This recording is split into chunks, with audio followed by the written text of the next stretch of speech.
This broadcast of the Competizione Performance League Jaguar GT3 Revival Series is brought to you by Malwar Transport and Assure Action Transport Expert.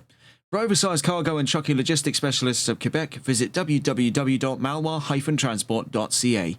And for an expert and professional trucking insurance firm specializing in property and casualty insurance solutions for freight across Quebec, Canada, and the United States, visit www.transportexpert.com. Good afternoon and good evening, race fans, and welcome back to TRTM for tonight's coverage of the Competizione Performance League Jaguar GT3 Revival Series. As always, I'm Regan Clark. You join us here on our final stop in Great Britain, right here in Cheshire, at the site of a real jewel of the MSV lineup in our final stop to the Oulton Park circuit this season. Situated in Little Budworth, Cheshire, and founded in 1953, on the site of former farmland known as the Oulton Estate, then turned US military garrison under General Patton, Oulton Park's history is defined by a resounding presence in British national motorsports. In the modern day, it runs the BTCC, BSB, and British GT championships, all out of its very own quarters on a myriad of available layouts as well across for three distinctive championships. Historically, it also held rounds for British Formula 3, and up until 2004, it held a special non-championship event for the discerning few of the pinnacle of motorsports. It was known as the Oulton Park International Gold Cup, and it was a prestigious event that saw the likes of drivers such as Sir Stirling Moss, Jack Brabham, Jackie Stewart, Jackie Ickx, John Surtees, Denny Holm, and Tim Harvey compete. And right now, it does represent bit of a bittersweet feeling in this championship. Our last stop in Great Britain. Taking a look at the calendar, we'll be leaving Great Britain behind after this round and heading across the channel into the Benelux region over to Heusden Zolder, Belgium on December 16th for the first of its kind, a triple sprint event coming up for the season finale of the Jaguar GT3 Revival Series. As we watch on board here with Byron Forrest, let's get a look at the event regs one last time here before we head into the first of an unknown ground. Looking into it, you will find the regulations the same as the last 3 weeks, the double sprint format for round 8 of the championship, 20 minutes of free practice of which we're in the middle of at the moment, and then qualifying one coming up 10 minutes, and then the first of our two 30-minute races. That's interjected by another qualifying session. Of course, the special regulations that we've seen over the course of the last 3 rounds have seen that race 1's podium finishers will only get one available flying lap in the qualifying for race 2. It gives us a bit of a hot stint to focus on in Q2 later on today. And a special notice here for round 8, 2 new drivers, Charlie Hookway and Mario Rodriguez. They're in the number 1 and the number 77. Looking on track at the moment, we've been on board with Byron Forrest. Also out on track at the moment is Richard Cecil, and also on track the number 30 of David Tanguay. Now, this isn't our first rodeo here at Oulton Park. If we stay on board here with Tanguay for a moment, you'll note that this is definitely the second time we've been coming to you under the veil of the Competizione Performance League out of this circuit, and on the exact same regulations that once defined it, as the last time we were here was for the second round of the GT4 Pro-Am Cup America Series that saw this driver in particular, David Tanguay, take his first ever podium. Admittedly, it was to 2 victories back-to-back for Christian Lebay in another championship the 119 has dominated throughout history, but for Tanguay, it was the start of a real push forward. That time he was with Aston Martin. Now he finds himself revisiting this very same circuit, now under the veil of a different British brand, of course, with the Jaguar XK G3s. Looking out on the timing charts at the moment before we get onto the discussion of the championship standings, we'll find that Lebay is once again at the top of the timing charts, an ever-present figure throughout this championship. Taking a look just before the run into the championship standings at the previous wins that are comprised the last 10 races covered over the last 7 rounds of competition, it sees Lebay facing down an 80% win rate. That's one of the highest we've ever seen of any individual driver this late on into a championship. With only 5 more races over the course of 2 rounds left to go, Lebay could be making TRTN history in the next 2 weeks' time, with today being the very start of that. Now, getting on to the topic of the championship standings, it's no surprises that with all of that domination, Lebay still leads here, and you can see ahead of Byron Forrest by quite a way. They're looking at it, it's about 59 points between the pair of them. Timo Tosto third place with 201 points, with Kevin Quain in 4th. A joint 5th place between Alex Albert and Vincent Simard, 179 points apiece. With Richard Cecil now down to 7th, off by a single point there, 178 points for the number 5. He's ahead of David Tanguay in the number 30 by 4 points. Dan Junior Poulon in 9th place with 153 points, I should say, and he's a single point up the road from Julio Bahena, who rounds out the top 10. It's going to be a very exciting final trip here in the United Kingdom, the final of our double sprint rounds, and we're better than to return to than the genesis of the double sprint format in the Competizione Performance League. The first ever event to be run under the double sprint format was right here in Oulton Park back in the GT4s. Both races were won by Christian Lebay behind the wheel of admittedly the same vehicle clad with the 119, but it was also a broadly different category, of course. The 119 now adorns the Jaguar in this series, but before it donned on the Chevrolet Camaro GT4, dominated both there and also over on the HCCL GT4 Challenge, where Lebay, in the span of under 2 months, took 2 GT4 championship titles under his belt. Well, he'll be looking at another one coming up not far from now, but this time under the veil of GT3 competition. This will be the first we've seen it broadcast here on TRTN since he took his GT3 championship victory in the NLRL Sunday League back in Season 1 in his time with Aston Martin. Of course, as we've mentioned over the last 2 weeks, it was quite a sizable announcement to have come out of the quarters of Christian Lebay to announce that he'd be leaving Aston Martin for the Jaguar you see on screen for the next season of the Sunday League. And now it all makes sense as to why this has been a methodical process for the Canadian over the course of the last 7 weeks of racing.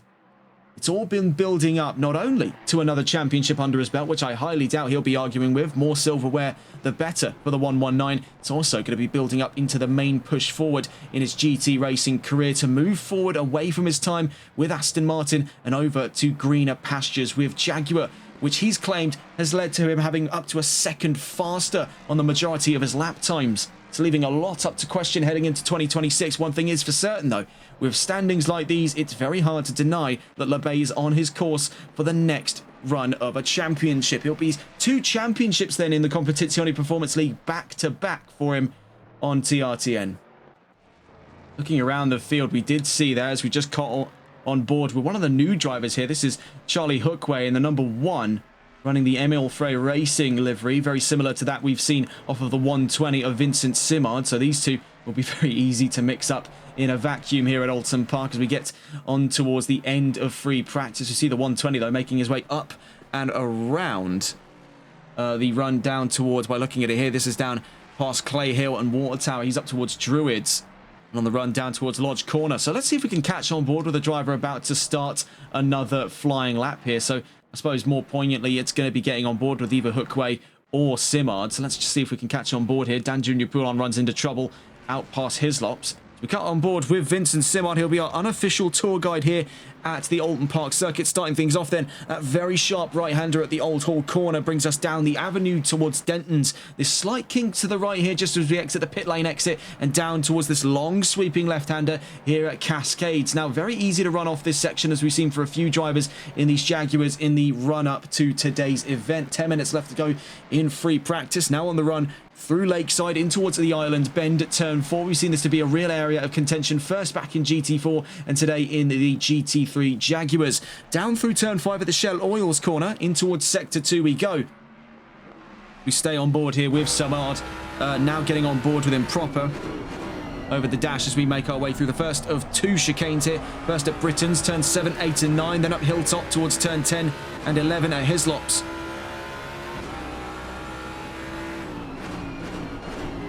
Very, very tight section of the track here. Not many overtaking opportunities right off the bat, but the drivers will be looking to leverage a better exit here out through turn 12, up towards turn 13 and 14 on the run up towards Clay Hill and Water Tower.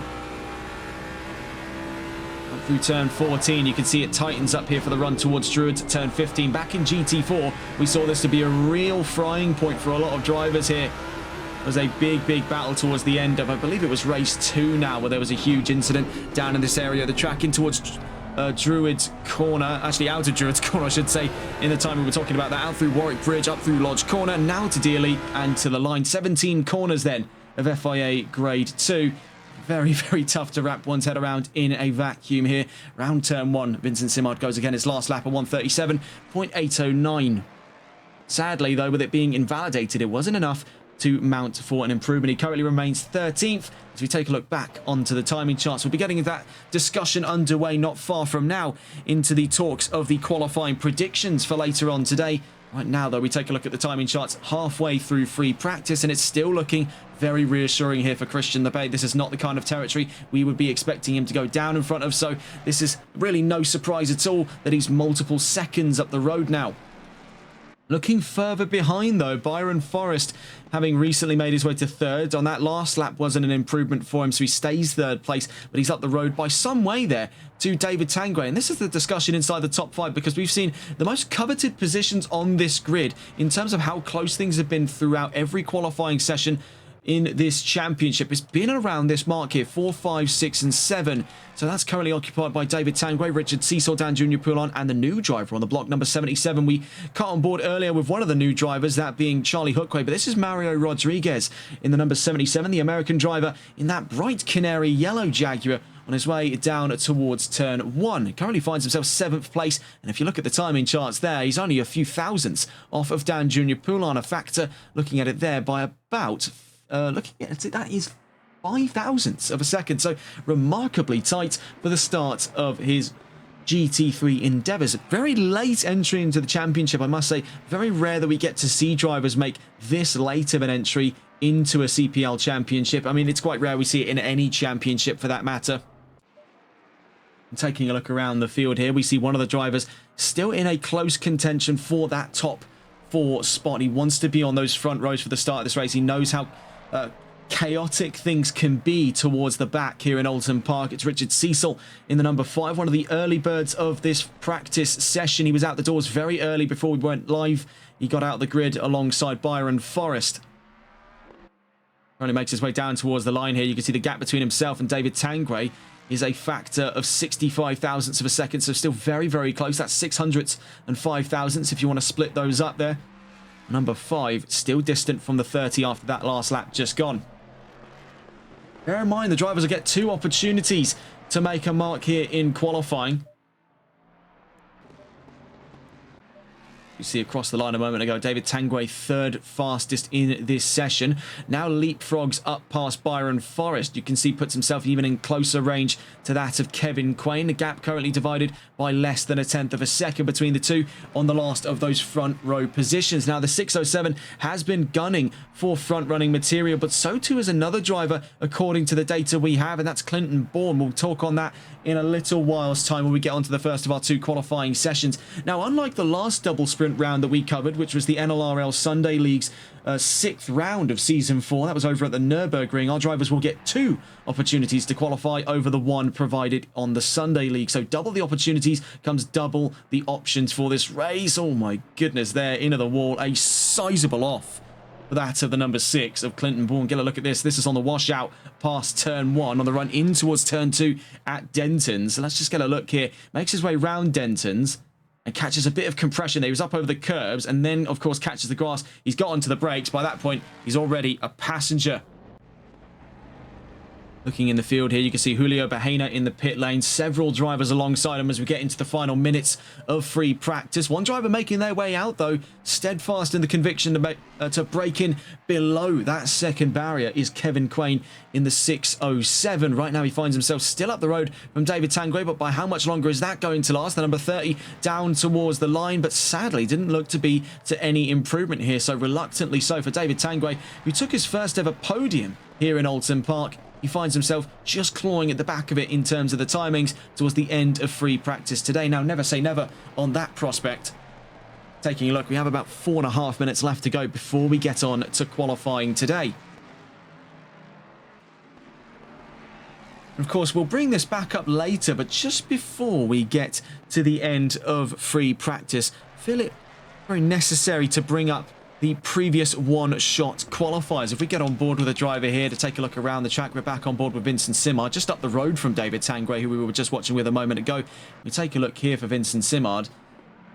And this is in the previous one-shot qualifying participants. Now, this will become a lot more relevant when we head into the second qualifying session of today after race 1. But just taking a look at it in advance, you can see that of the drivers to be involved in the one-shot qualifying, the 2 currently standing Head and shoulders above the rest with the most amount of appearances has been Christian LeBay and Byron Forrest with 2 apiece there. LeBay taking 2 one-shot qualifying sessions in the last 2 rounds to have been ran. That was at Donington Park and Snetterton. Byron Forrest taking his in Brands Hatch and then later on in Snetterton, rounds 5 and 7.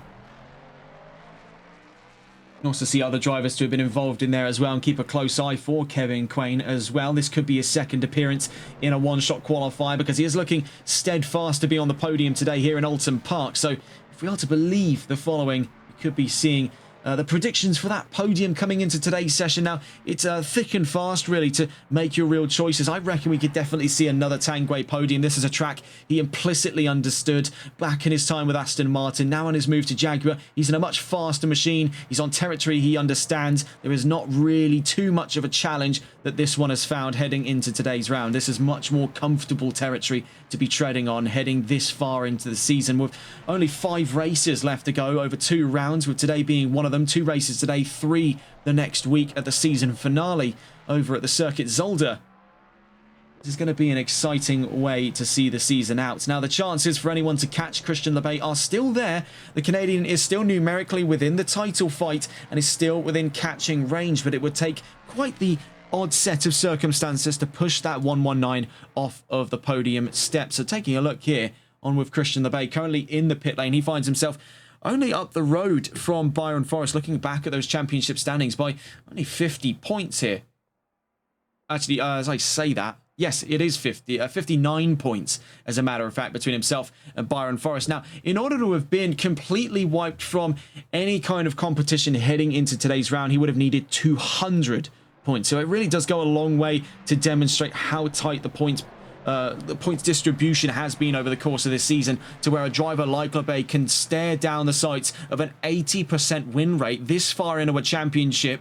10 races ran, 8 of them won. Only 2 he has not seen through to a race win. And looking back in those previous wins, you can see exactly where that was. It was domineering performance by Giovanni Badiali in California at round 4. That was at Monterey County's Laguna Seca. And then, of course, the first of our 2 chaotic races to mark the beginning of the British chapter, all the way back in round 5 a few weeks back. That first race saw LeBay taken around alongside Badiali down through Paddock Hill. That race ultimately ended up being won by Byron Forrest, who saw his way through to a first of its sort. And that was the first time that Byron Forrest had won in a championship format event here on the Competizione Performance League.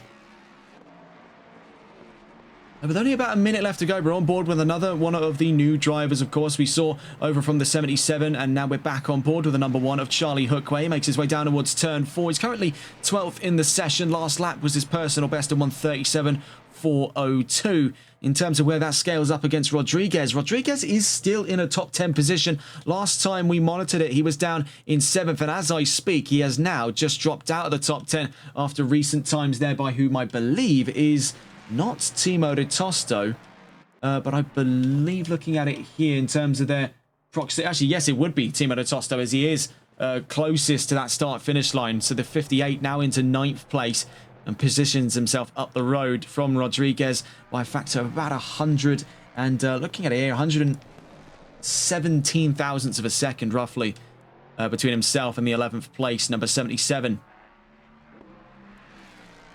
Looking at where it stands, though, David Tanguay has now been the man to break within that 1 second barrier, doing what Kevin Quain could not in free practice today, and putting himself now just over 3/4 of a second away from Christian LeBay's fastest time. So Tanguay is gunning for podium material. He's even gunning perhaps for the race lead itself if he can position himself on the front row again, but with much less time to play with. We've had 20 minutes of free practice. Now we're coming up on 10 minutes of qualifying in a moment's time. Right at the very end of free practice, Clinton Bourne crossed the line a moment ago to 4th fastest ahead of Byron Forrest. Looking for who is still out on track at the moment, we have the number 1, the number 120, and the number 30. So that'll be Charlie Hookway, Vincent Simard, and David Tanguay, respectively. There we can see here with Simard, he's on his way out of Britain's. I believe he's had a bit of an awkward run of it, so he's onto the grass. And those are pangs of frustration, really, for the 120 of Simard. He had a pretty solid start to the session. He finds himself 8th at the end of it. Not far off, mind you, from positions north of his. Valorio only up the road by, looking at it here, that is about 19 thousandths of a second, actually, we're talking there between those two. So very, very close proximity to one another right at the very end of free practice. This is going to make for a very close qualifying to follow. You see here with David Tanguay, one of two drivers still out on a valid flying lap, the other being the number 1 of Charlie Hookway, whom I'm told is now been cleared of the session. He is now 13th fastest with a checkered flag dropping for him. Tanguay down to the line, and we can only imagine where he'll end up, but the qualifying timer is live. We'll take a quick look over at free practice for those of you interested in the details. It was not, sadly, an improvement at the very end of free practice for David Tanguay. We'll wonder if he can do the same today in the first of our 2 qualifying sessions. Of course, out of 20 minutes of free practice, let's catch on board with the first drivers out onto the fray, and none less than the 119 of Christian LeBay leads the charge out through Cascades at turn 3. On to the topic then of qualifying predictions here with 9.5 minutes to go. LeBay is, of course, predicted at pole position. Very little surprises there. Finds himself with a 133.930. Now, is staggering. I believe looking at it there, about 1.15 seconds clear of Clinton Bourne in second place on the grid. So that is a staggeringly fast time by the 119. Bourne in second with Quain third, Simard fourth, and Villorio in fifth. Now, here's a interesting little subject here, because in both top 10 positions, we find our 2 new drivers, and first among them is Mario Rodriguez, 6th place for the newcomer, 135.805, puts him up the road from Dan Junior Poulon and Julio Bahena. Andrew Velkamp in 9th, and then you can see our extra our new runner to the grid, that is Charlie Hookway in 10th, with 137.175. Closest gaps to be discussed here. I mean, searching around for them, you can see Kevin Quain and Clinton Bourne still very close to one another. That's for the last of those podium positions in terms of the projections there. You're talking about 135 thousandths of a second between the pair of them heading into today's qualifying session, and they get to do this 2 times over, so expect it to be even closer in Q2. Now, that's on the course, of course, that Kevin Quain doesn't find himself to a podium, where in which he'll only have 1 shot at qualifying as per the regulations. It's been a very exciting run of things so far under these regs. To bring back up just briefly the discussion of those 1-shot qualies, of which we'll see later on today, a new chapter of that. You can see that it's been mixed bag results for quite a few drivers. You can definitely bid on Forrest and LeBay, and as well as Tanguay, to have very good 1-shot qualifiers when put under the pressure. They've really shone beyond expectations there. Forrest maintaining podium position, same story for LeBay, and as you can see for David Tanguay, he went from 2nd to 1st in the Donington Park single-shot quali, where LeBay only managed to get his way to the back of the podium. So a lot to be discussed in that second qualifying session. We're on board though with LeBay in the start of his flying laps for the first qualifying session of today. Makes his way out through his lops.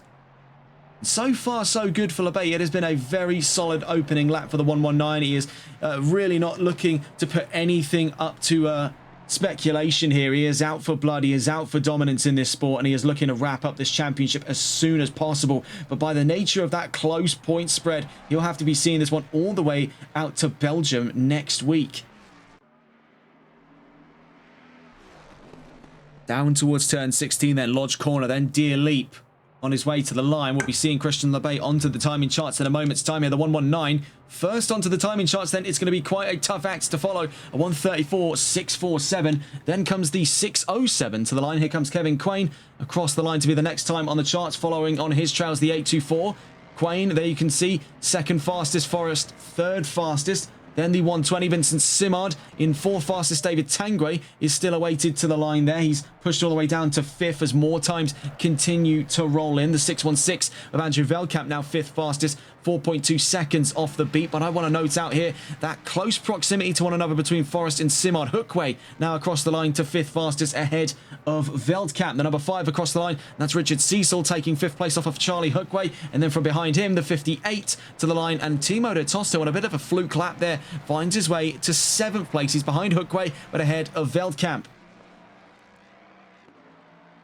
The number 30, so here comes David Tanguay to the line. He's next up. And from 9th place, he goes 2nd, 1.088 seconds to LeBay's fastest. He's on that powerful front row position. Now, some can make the argument third place is equally as powerful because you'll be following directly in the trails of that leading car. We saw drivers like Giovanni Badiali and Anthony Valorio exploit this weakness last season in the GT4s. Badiali especially, if one calls back to the rounds at Donington Park. That double sprint event saw him surf the line in through Redgate. Will we be seeing anyone try their luck down through Old Hall Corner here in the much larger and much meaner Jaguars? Only time will tell us different. We're nearly halfway into this qualifying session and 11 times on the charts, but still leading them by unanimous decision is LeBay by over 1 second. I mean, it is still absolutely breathtaking how fast he's able to push that machine. And as I say that, someone finally breaks the second barrier, and it's Kevin Quain, now 738 thousandths off of the fastest time. Byron Forrest now up to third fastest. So for Tanguay, where he was looking at hopeful signs here of a front row start, he has now found himself having to fight for it, but by not far margins in the talks between himself and Byron Forrest. He's going to have to look even deeper within his current times to get anywhere near to what Kevin Quain's been able to do. Where he thought he could make his way just under the second barrier, Kevin Quain makes a sizable bite into that cake there. And Clinton Bourne is seemingly the only person to have taken that off of him so far, and by looks of it there, 5 thousandths of a second between the number 6 and the number 607. He was predicted at a front row start here, but the free practice times left many up to question. This is definitely a much broadly different performance out of Bourne as we start qualifying. He is not looking to play around this time. The gloves are off. But the number 6 and the Australian is firing on all cylinders in his pursuits of the front row today. And it is a very, very close tie between the pair of them. Also, speaking of close ties, looking further down the line, we can see how close things are towards the back of the top 10. Mario Rodriguez currently 8th in his first qualifying session in the Competizione Performance League Jaguar GT3 Revival Series. And he only finds himself up the road here by 45 thousandths of a second over Vincent Simard in the number 120. He finds trouble on the exit of turn 12 up towards turn 13 at Clay Hill. So you'll have to go around the track one more time here before you can put another time on the chart. Nearest to the line, the 824 of Byron Forrest, where he did see himself up towards that front row a moment ago. He crosses the line from 5th place, and does he make a mark there into that top 4? Sadly, not this time around. He finds himself tucked in now behind the number 41 of Anthony Valorio.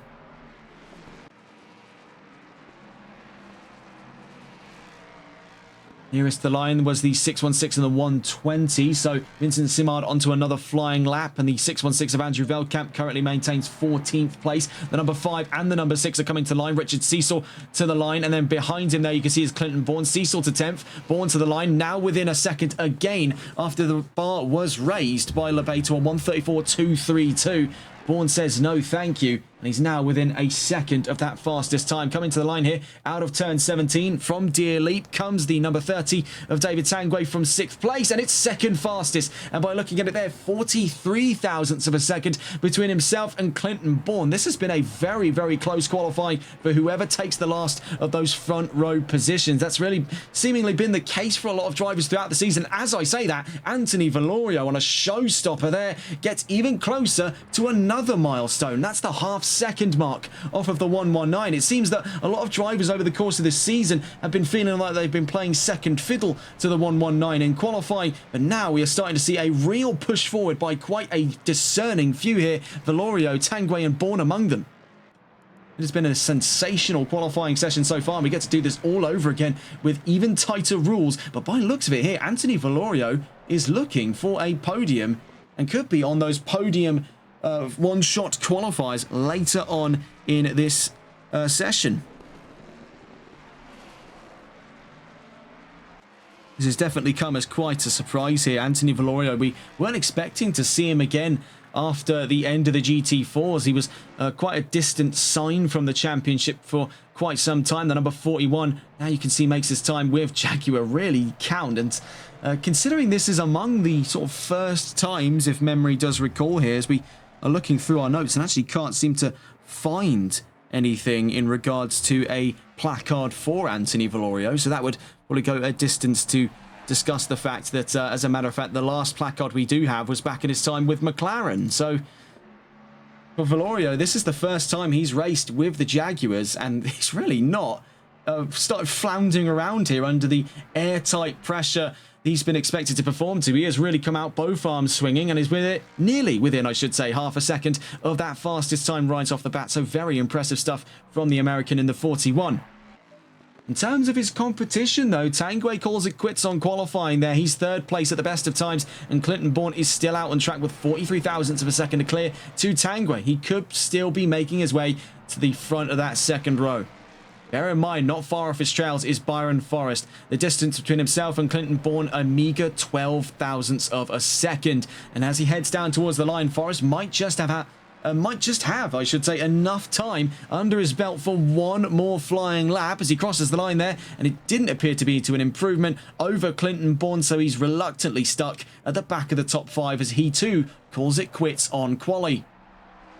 Nearest to the line, just beaten by the bell there, Vincent Simard. In 11th place, can he make a top 10 appearance? Needs 3 thousandths over Richard Cecil, but it seems all for naught there. The 120 at the best of times will start in 11th. Coming to the line, the number 6 of Clinton Bourne. Does he have the time over Tanguay? And yes, he does. So impressive stuff there. That's third place for Clinton Bourne. He's been beaten to the punch, though, by Anthony Valorio, who's really become sort of a dark horse in qualifying today. I don't think many people were expecting that out of left field. Across the line went the 96 a moment ago. Casey Malister 14th, up the road from Timo Tosto and Andrew Veldkamp. Number 41 is still expectant one more lap time in as he makes his way out of turns 16 and 17. He's into the pit lane, and he's with every right to celebrate there. The 41, on his first entry in the Jaguars, as far as memory recalls, is on the front row. The 44 to the line. And from a moment ago, Dan Jr. Poulon, seventh, I should say, at the end of the first of 2 qualifying sessions. Here comes the 607, though. This is something I want to discuss here. Can Kevin Crane make a mark into the top 5 right at the very end of qualifying today? Across the line, sadly, it is not the case. The 119 looking to open the taps up here. Could it be an improvement? No, not the case either for LeBay. The 36 coming to the line to bring us to the end of qualifying. And across the line a moment ago went the number 36. That was Alex Albert to 12th place at the end of the first of our 2 qualifying sessions. Now to update you on what the schedule is concerned with, for those of you who maybe are tuning in for the first time here to the Competizione Performance League Jaguar GT3 Revival Series, looking back to those regulations, we've just left 10 minutes of qualifying in Q1. We'll be on to race 1 in a moment's time, 30 minutes here in Oulton Park, and then we're on to Q2. And our podium sitters out of that first race will be taking a one-shot qualifier, a one flying lap only run in Q2. So keep an eye out for those 3. We'll detail them in due course, but we don't yet know who will emerge on that podium. High expectations that it could be LeBay once again. And then, of course, race 2 coming up after that. In terms of our articles of news, now looking just briefly in to where we have our news stored at the moment. Sadly, we don't have them updated for the overhead display, but we can read them out at the moment. Of course, one of the more sizable chunks of news to have come out of the world of motorsports in the last couple of days, besides the ones we've already discussed here on TRTN, such as the F1 Championship, has been the news also out of F1 that Helmut Marko will leave Red Bull. After 25 years working alongside Red Bull, first with their driver academy, and then after 2005 with the founding of the official Red Bull Racing Formula 1 team. He's been with them for 25 years, and this marks his last year with Red Bull.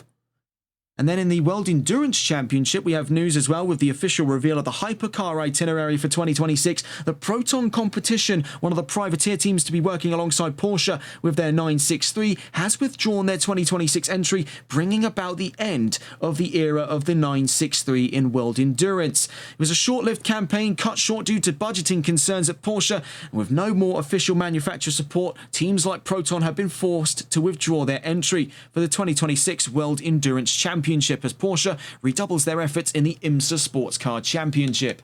Well, enough with the news and on to the grid today. 16 cars in all here for round 8 race 1 here in Oulton Park, and Christian LeBay is on pole position, and a shock front row there for Anthony Valorio on what looks to be his first qualifying session in his time back away from competition here in the Competizione Performance League. Last time we saw him was behind the wheel of a McLaren 570S here on the Competizione Performance League. Elsewhere, he's been with other manufacturers. But the 41 now makes his mark in Jaguars on that front row. He's second place and ahead of Clinton Bourne, who was pitched at that second place spot in qualifying predictions today, beaten to the punch by the American in the 41. The Australian in third, and alongside him is David Tanguay in fourth place. Fun fact for the number 30, last time he was here at Oulton Park was with Aston Martin in the second round of the GT4 Pro-Am Cup America Series here on Competizione Performance League, and he took his first ever career podium in Competizione Performance League history.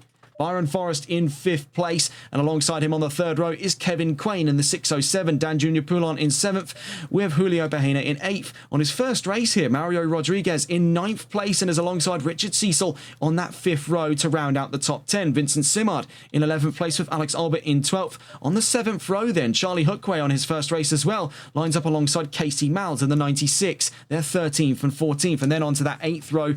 And the final row for this grid is Timo Tosto in 15th place with Andrew Veldkamp in 16th. Well, that rounds out the grid, and we're 30 seconds from the start of our formation lap. Getting on board now with the pole sitter. Once again, who else could it be this late on in a championship that is his to lose now is Christian Lebay.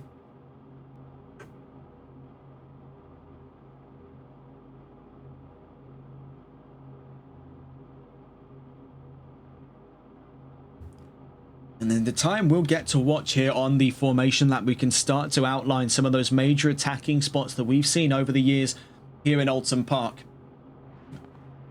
Now, this is definitely a much more complex challenge, I would say, to tackle for our drivers, because the GT3s, of course, what they lack in terms of side-by-side cadence over their GT4 brethren, they make up for the fact that they are huge and loud and much, much faster. So in terms of space, very little to be worked with here.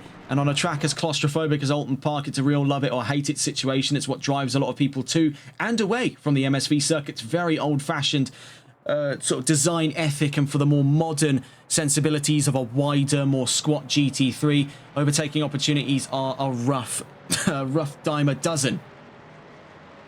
Out through Cascades. Now, this is where our first opportunities do start to emerge, because on that run out through Island Bend and towards Shell Oils, it is really the kind of run for the discerning few, the daring, as it were, amongst this grid to make their leap around Turn 4 in towards Turn 5. It is incredibly dangerous, like many overtaking opportunities on this track, and it's really going to be a case of those who dare win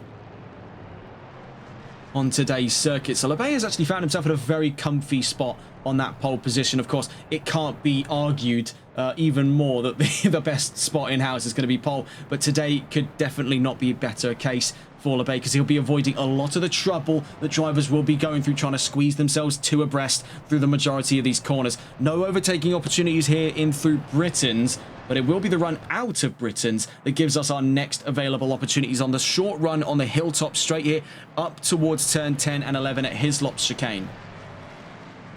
You're seeing drivers put it two abreast here, and very few of them are able to sort of commit with the move and make their way all the way around turns 10, 11 and 12. Very, very risky in the GT4s. Nigh impossible today in the GT3s. Just within a shot in the Porsche Cups, of which we also saw over on the VSR Phoenix Season 9 coverage of Oulton Park. And the run up through Clay Hill. This is where the opportunities start to open up a little bit more. Good runs out of this area can put drivers side by side, but it's all in that treacherous run. When things tighten up, they start to constrict around the drivers here on terms of track limits out through turn 14. Things do get wiry, things do get hairy for these drivers. As we saw, there was that big flash point in the battle for position towards the end of, I believe it was race 2 in our last time here on Competizione Performance League here at Oulton Park, was the GT4s. That was an area that saw, I believe it was Byron Forrest, if memory serves correctly, out through turn 15 at Druids. The run to Warwick Bridge here. This is another overtaking spot. As you can see, plenty wide enough for the drivers to make their way up the inside at Lodge Corner and Deer Leap. It will be vehemently defended by those holding on to their position, but we'll see exactly where our drivers are able to pick and choose their opportunities. 30 minutes against the clock here for race 1 of 2 today here at Oulton Park. Our final stop in Great Britain here in the Competizione Performance League before we make our move to the season finale in Belgium. Let's see how it all unfolds here for round 8, race 1 of the GT3 Revival Series. We're green and racing here in Oulton Park, and a fantastic start off the line there by the number 41, an even better start, as we can see there, by the number 30 of David Tangway, immediately up into third place, already defending off from Kevin Quain and Clinton Bourne respectively as they make their way down through turn 2 into turn 3 at Cascades. That was some serious venom from the number 30 on race start. We see here down the line, watching in a driver just outside the top 10, Charlie Hookway looking up the back end of Richard Cecil, and as I say that, a few positions there shifting, but I believe that is just the heads-up display having a little bit of a moment to adjust there. Looking up through the order, watching here with Kevin Quain. He's trying to get his elbows out to have a go here on David Tangway. Meanwhile, he's got both barrels of Clinton Bourne and Byron Forrest looking for position on his way through Britain's.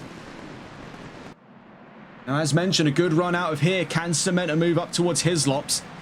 Right now, with the gap staying in a stalemate between the number 6 and the number 607, we can see the one really gaining advantage was the 824, Byron Forrest at the inside, but he runs over the exit into Hislops. Not Hislop. Yes, it was Hislops. My mistake there. He runs over the exit and onto the grass, ultimately forfeiting position. We can see up the road as well that Anthony Valorio was caught up in a real spot of bother. We didn't exactly catch what happened to him there. I think it was on the exit of turn 12 that there was such an incident.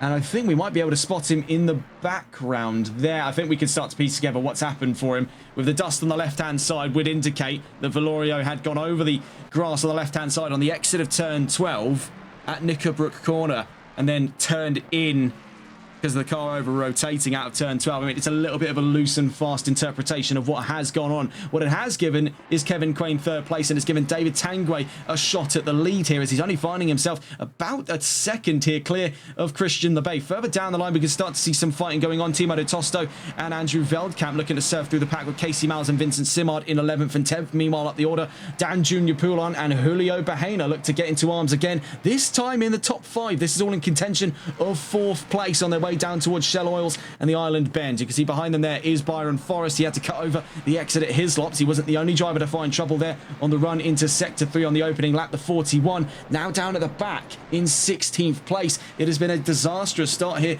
for Anthony Valorio, one that he'll be looking to capitalise on come qualifying too, because he's a far distance away from the podium right now, so he'll be able to take advantage of the weaknesses of the 3 drivers who will be on the podium by the end of this race. Watching here, though, with Dan Junior Poulon as Byron Forrest, dare I say, is looking for a move up the inside again. I mean, it was a bit courageous the first time around, and it didn't really work out for him at all. But, really respect a man for sticking to his craft here. You can see for the 44 of Poulon, he is under siege, and we'll try and get on board at this time with Byron Forrest. Now, this is on the run up through turn 14 at Water Tower in towards Druids. We do have the yellow flags out, and that's for, looking at it there, that's Mario Rodriguez in the number 77 is in trouble. Watching here with Forrest. Right now, fighting for 5th place on track against Dan Junior Poulon. We've just got an update there from the 77 that they're all okay and have gotten back running. We also had an update that there was another temporary yellow flag, and I believe that was for the 36 of Alex Albert. Now down the line in 14th place. Meanwhile, to take a look up the order, the 119 has seemingly broken clear here of David Tangway, who has now since lost position out in a move that we sadly weren't able to catch, as the 607 of Kevin Quain moves to 2nd place. We see here for Charlie Hookway, he's dropped down the order, so he was the one involved in that incident earlier, not the 36 of Alex Albert, as Hookway now drops to 13th. Back on board then with Byron Forrest. You see a brilliant run there on the exit of Britain's. It's going to give him the run he needs to stay up the inside on Dan Junior Poulon on his run down towards Hislops at turns 10, 11 and 12. Up the inside he goes, and does it succeed this time around for the 824? Absolutely. 3rd time's the charm for Byron Forrest into 3rd place on the exit of turn 12. Very well put together. You can see for Dan Junior Poulon, it's starting to fall apart from here because Richard Cecil is next to have a go for position. This is for 6th place on track. We catch on board now with Richard Cecil. Carved his way up through the field so far. Is looking at a chance to be in the top 5. Bear in mind, only 5 minutes into today's race, and it's been quite an eventful start for quite a few drivers. Looking up the order, we will have to get a look on board not far from now with that potential fight still going on for 2nd place. Kevin Quain versus David Tangway. We're watching here what is starting to become a 4-car fight. Now, if we really want to get technical with it all, this is all in that aggregate position for 4th place, currently held by Julio Bahena. Very close behind him is Byron Forrest, then close behind Forrest is Poulon, then close behind Poulon is Cecil. So if you want to get technical with it, that's where we stand. With Richard Cecil, though, he's looking at the back end of this pack. Now, trying to get a look on board with the leading car of this 4-car pack, we take a look here to the point of view of the number 18 of Julio Bahena. Now, he's fending off for 4th position against the advancing Byron Forrest and Dan Junior Poulon and Richard Cecil. A 3-pronged defensive, not one that he's particularly happy to be tackling this early on in his run in Oulton Park. On the exit now of Britain's, this is an area where the 824 has got this dead to rights nailed down. He already had that move over the 44, and this is a real spot of weakness he's been exploiting on many a driver today. He's been trying to get inside the head there, trying to spook Julio Bahena off of the racing line, trying to make him defend early, but that number 18 unshakable on his way through his lots. Ultimately, that's cost Forrest more than it has Bahena. Bahena gaining 7/10 of a second over Forrest now on his way up through turns 13 and 14 in towards turn 15.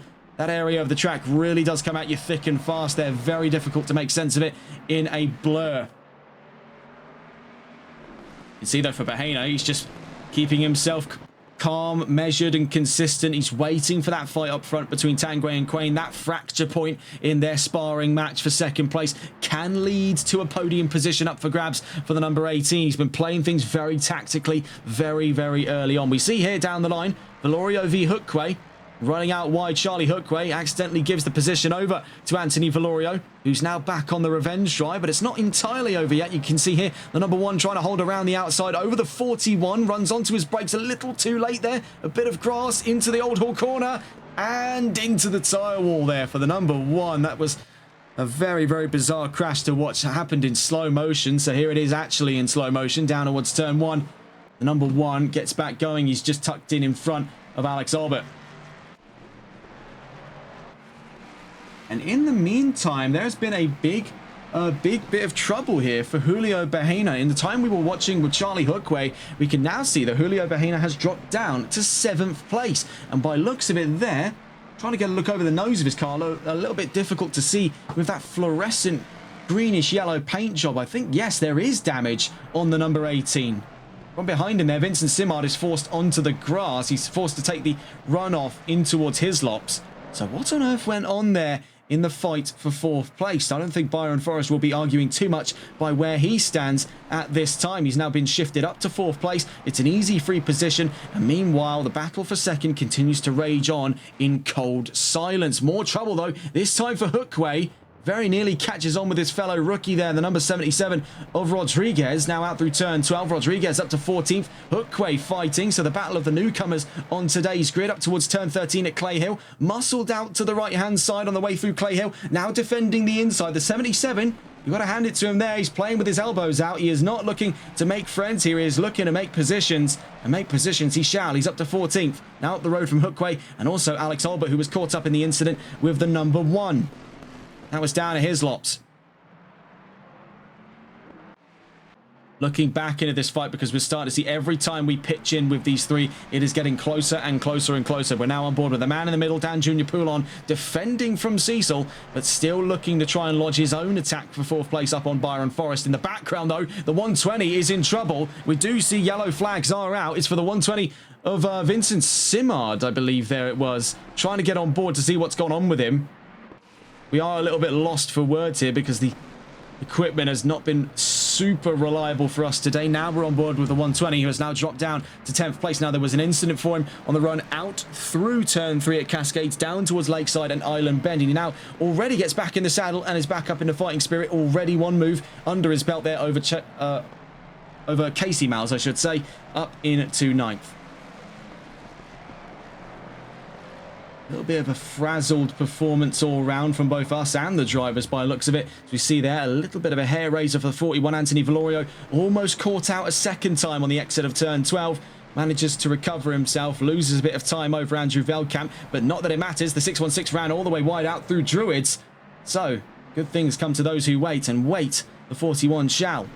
10 minutes into this session, already back on the fight into the top 10. We'll catch up with him in due course. We catch it right at the flashpoint between the fight for 5th place. Dan Jr. Poulon versus Richard Cecil. Down towards turn 2 and 3. We go out through Dentons in towards Cascades, all the way to the outside and onto the grass. Goes Richard Cecil, forced to take the run off there. Clatters with the board, loses position out to Julio Bahena, who I should comment has carved his way back up through the order. We saw him down towards the back of the top 10 a moment ago, but he's already back into the fight.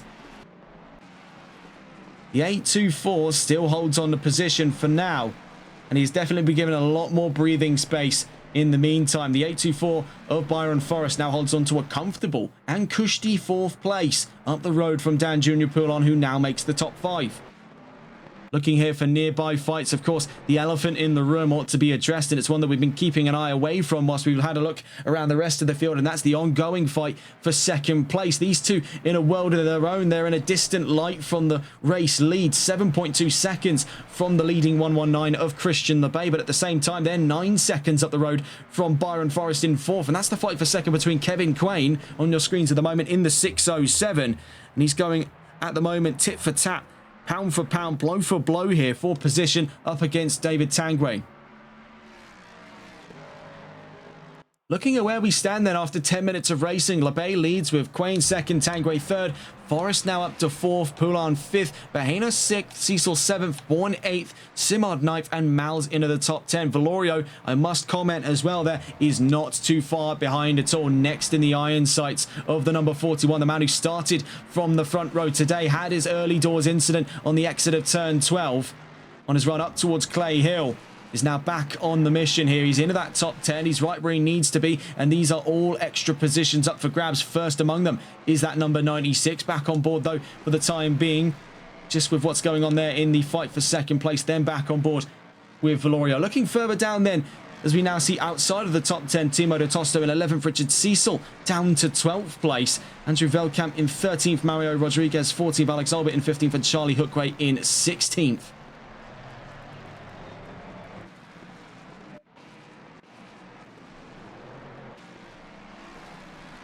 So we stay on board here. This is for 9th place. We're on with Anthony Valorio. See if we can get a look at the defending point of view off of Casey Mal's just briefly here. But as you can see, in total cloak there was the number 41. He just completely swept on past. Before we even had the opportunity to process ourselves what was going on, the 41 descended upon the 96 and is now up in a 9th place, and the 96 very nearly caught out by the same problem that befell the 41 not too long ago, as we see now being targeted by the 58. So right behind him, that's Timo de Tosto. Casey Mauser's really got his hands full here as we head towards the halfway mark of race 1. Now on the exit of Druids on the run up towards Warwick Bridge, then into Lodge Corner at turn 16. Very easy area for drivers to run out wide, and it does allow, as we've seen several times today, for a good run down the opening straight in towards turn 1. 58 looking up the inside. He's making his presence very explicitly known to the 96, and he does get inside Miles' head there as running all the way out wide in his efforts to try and give space. Miles accidentally gives over to the last of those top 10 positions. Looking back in with our fight of 2nd place, Tanguay and Quain still in a world of their own here, and it only continues to grow ever more distant, with LeBay now nearly 9 seconds up the road since the last time we checked.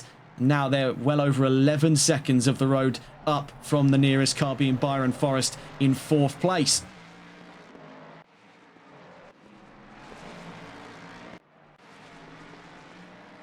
See here, a battle potentially progressing is that of several cars inside of the top 10 here. These gaps are subject to slam shut in the next 15 or so minutes. We can see right now among them is Julio Bahena, Clinton Bourne, Vincent Simard, and Anthony Valorio.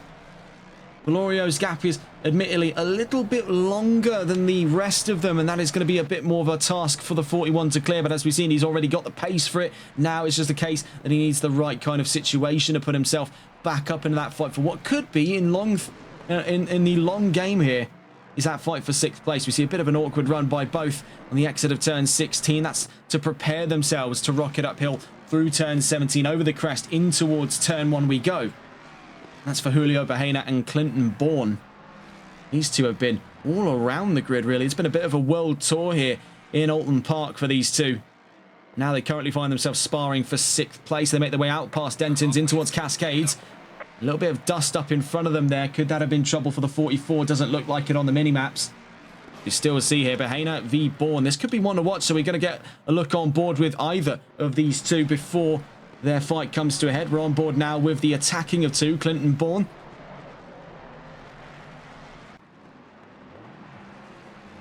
That was, oh, actually, as I say that was Dan Jr. Poulon, so it has upgraded this to the fight of 5th place. Just as we were trying to grab our notes there, we look back up, and the 44 was in trouble. Let's see if we can get a look at it on the replays to see what had happened for him. It was on the exit of Shell Oils, and that's there you can see limping on the right-hand side of the track. It would be to the camera's left-hand side, was the 44 of Dan Jr. Poulon. In the case of Bahena and Bourne, all of this has done is give them an extra position to play for and more points for their contribution to the championship. 14 minutes left to go. And this is all up for 5th place. In the background, Poulon now going toe-to-toe with Vincent Simard for 8th. Not for 8th, sorry, for 7th. You can see there, get a look at that timing chart to your left-hand side. Very briefly, did it show Bourne 7th? It showed Simard in... Yeah, it's showing him in 6th place. That is very strange. So, of course, a Competizione always does do its best way to try and make me think I'm going mad one of these days. I mean, it is, what, 1:56 in the morning when we're recording this. So I wouldn't doubt that it is just me going just a little bit stir-crazy after what has been now 8 weeks of broadcasting here in very, very late hours of the evening, early hours of the morning. Right in that crossover point. Wouldn't miss it for the world, though, because these events have been second to none for Jaguar and for the entirety of this grid. Been a really good showcase, I should mind you, as well, for this car. It has shown that it is at least very competent in its own respect, and we've seen in the hands of drivers like LeBay, it's able to match some top running times here. We'll be very excited to see what it can do in its proper first field test in Season 5 of the NLRL Sunday League, of which we now understand this is almost a bit of a tie-in to, because a lot of what has been discovered here has fueled that drive forward. You see here, though, for Bourne's fight at the top 5, is now pressuring Bahena. These two, we've seen to be an absolute riot on the field in their own respects. We do see was a temporary white flag out past Shell Oils, out for the 96 of Casey Malles. We're still watching here the fight of the last of those top 5 positions. Clinton Bourne versus Julio Bahena. Now, left to their own devices, these two are absolute whirlwinds on the grid. We've seen them get themselves into quite a bit of trouble. Now you put these two in the same room.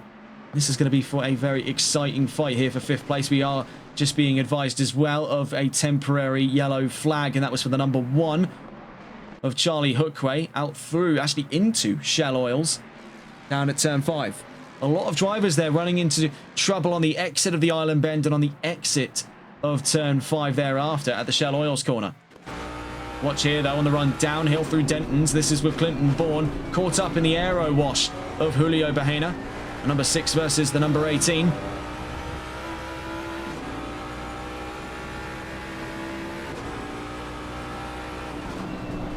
In through turn 4 we go, and then on the run to turn 5 you can see where a lot of drivers are running into trouble. There's very little room for error on either side of those white lines there. It's just grass for the entire expanse of it there. No concrete runoffs, no gravel traps, nothing to slow you down.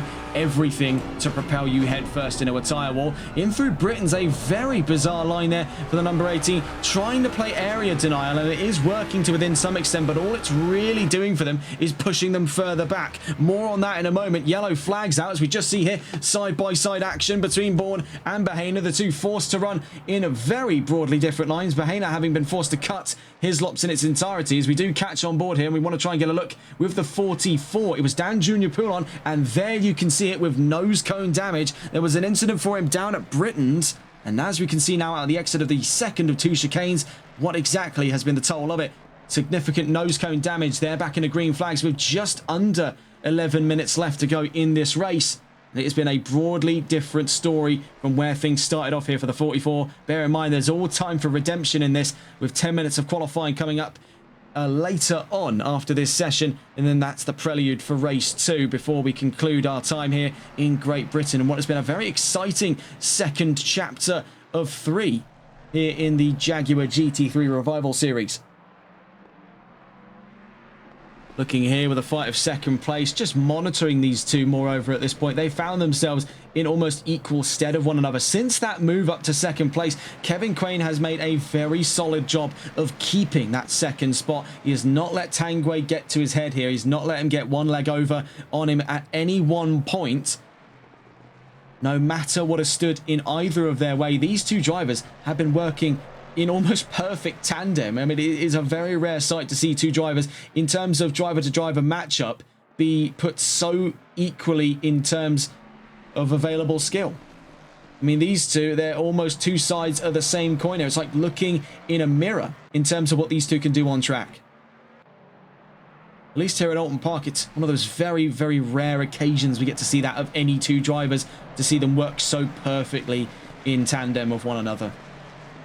You see here for Simard, a bit of a bump on exit of turn 12. And that's been catching a lot of drivers. I think among them now in front of Vincent Simard is Anthony Valorio, who I must comment on the fact he started from the front row and has clawed his way back up to what could be a third row in the next couple of laps here as he starts to eye up Clinton Bourne. Julio Bahena out in front of him now in 5th place. After their prang down at Hislops, Bahena now finds himself back up in the lead. So looking as we head into that final 10 minutes of racing, we're closer to that final 8-minute mark here as we start to see a bit of a fight go on. Valorio v Simard could be one to watch. We'll stay on board with these two as we take a gander at the rest of the field from the timing charts. Lebay leads with the fastest lap. No real questions asked there on the 119. He is still, of course, entering today looking down the barrel of an 80% win rate, and he's looking to make that even greater by the end of this season. Kevin Quain in second place after a very early doors move over David Tanguay. He has done very well to keep that position for the longest time. Those two are still fighting. We see off in the background, though, that was Timo de Tosto in a bit of trouble down at Shell Oils. He seems to be doing all right there. So looking further down the order from Tanguay's point of view, we have Byron Forrest in 4th place with Julio Bahena in 5th, Clinton Bourne 6th, and Anthony Valorio on your screens at the moment in 7th place. He started in 2nd, mind you, and was all the way down to 16th after an incident right here on the opening lap, right on the exit of Hislops into turn 12, where he had an issue with the car spinning off violently to the side there. That was just sort of a piece-by-piece recreation of kind of what happened, piecing together the sort of bits of evidence that we did have. The 41 nonetheless has made a valiant return to that top 10. Moreover, could be looking at his chances here with close proximity to both Bourne and Bahena at a top 5 by the end of this race. Now that's very easy driver of the day material in my books. He has done well and above and beyond what most drivers would normally throw the towel in for. We see into the pit lane comes Clinton Bourne, seemingly either to retire or repair the car, but that is a very rare one right at the very end of this session by looks of it. 7 minutes to the line here. There is very little chance for him to recover where he finds himself, but he's doing all of this perhaps to try and steal that fastest lap off of Lebay. Now he could move on to new tyres whilst he's getting that car repaired. We'll see exactly why that call was made for the number 6 in due course. What it does give is an extra position up to Anthony Valorio and opens the taps up further on his chances for a top 5 as his next target now has nothing standing in between him. That's Julio Bahena in 5th place. That is the mark for progress, his key progress indicator in the entirety of this race. 7 minutes left to go. His mark is to make top 5, and there it is right in front of him. So go and get it with a 41 on the exit of Britons. Staying on board here then with Anthony Valorio.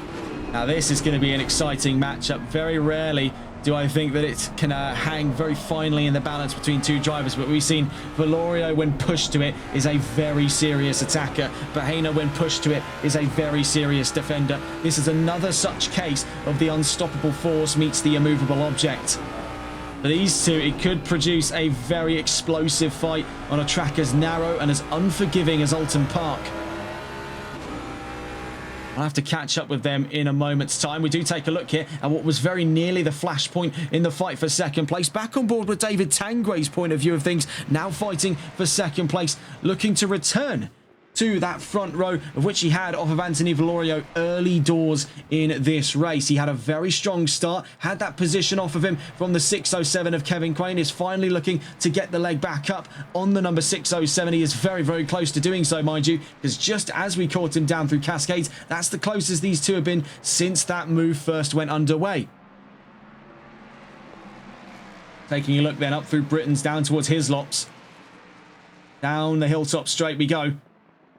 Just a little too far away though. Quain has got him dead to rights in the majority of this track. Very few opportunities arise to give Tanguay that proper advantage he's been seeking for the last 25 minutes. So we drop into those final 5 minutes of racing. Things are looking bleak here for Tanguay, but one thing can rest assured, and that is the chances to still be on the podium by the end of this race. Oh, a bit of stuttering there. That's it's not a reassuring sign for us here. Do bear with us onto why that is the case. We do have other news though. That's for the number 5, and that's Richard Cecil in serious trouble. Yellow flags down past turn 4 and 5. I was a little bit worried for a second there the game was going to crash for us here. Very rare that it does.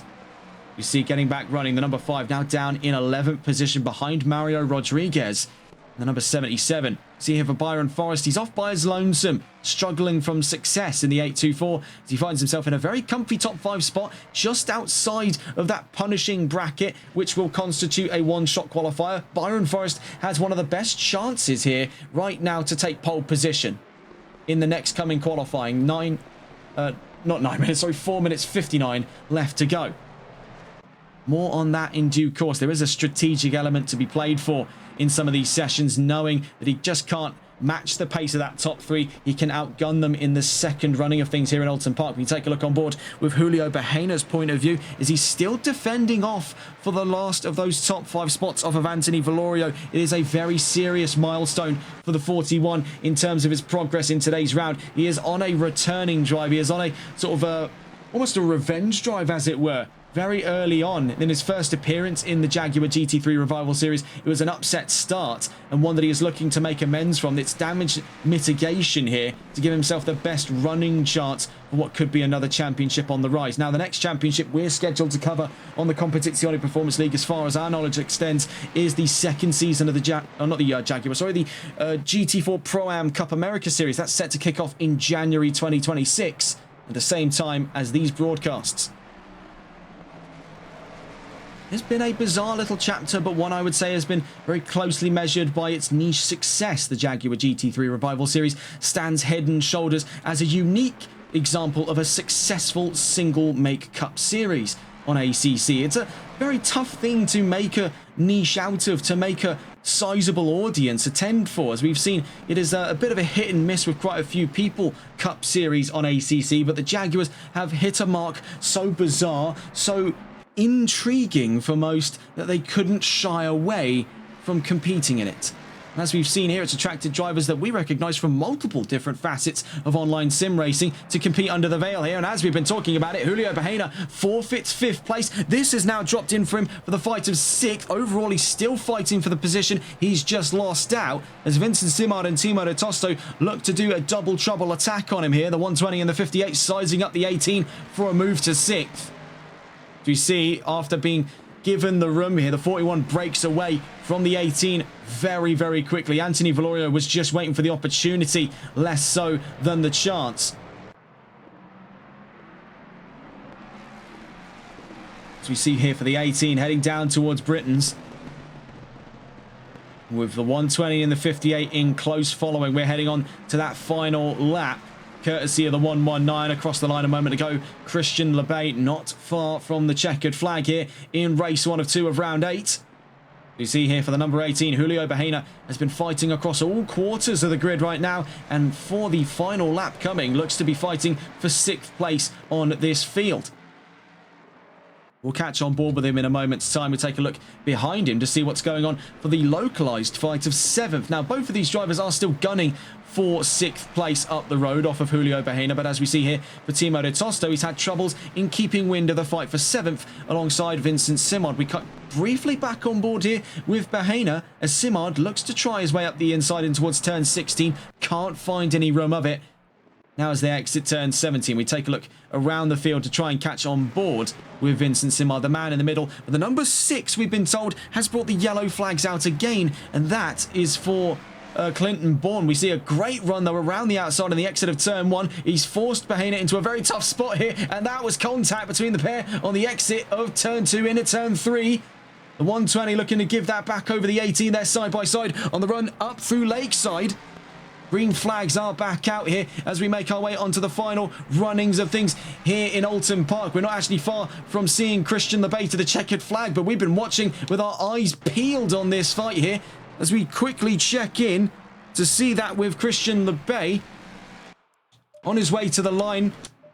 Out through turns 16 and 17, an unstoppable performance for LeBay, one that has been overshadowed by fights going on around him. He wins the first of 2 races here in Oulton Park, but we need to quickly catch back on board with what has been total nuclear Armageddon for this fight of 6th place between these 3, as we see Timo Tosto very nearly making contact with Vincent Simard. These are 3 drivers in all gunning for 6th place on this grid.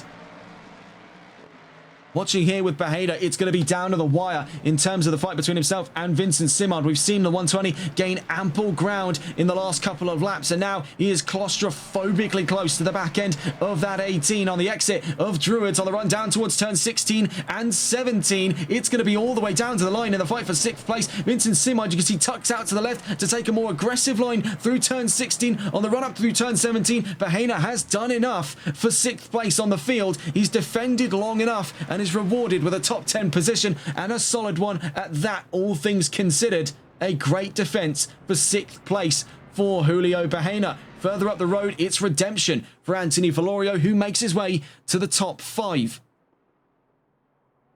We'll get the full results in a moment's time. For Vincent Simard, he really did put his heart and soul into that drive there. The 120 with a very flavourful drive here in Oulton Park. He's got another one under his belt to come from today, before we get on to the end of round 8 and onto that run into the season finale in Belgium.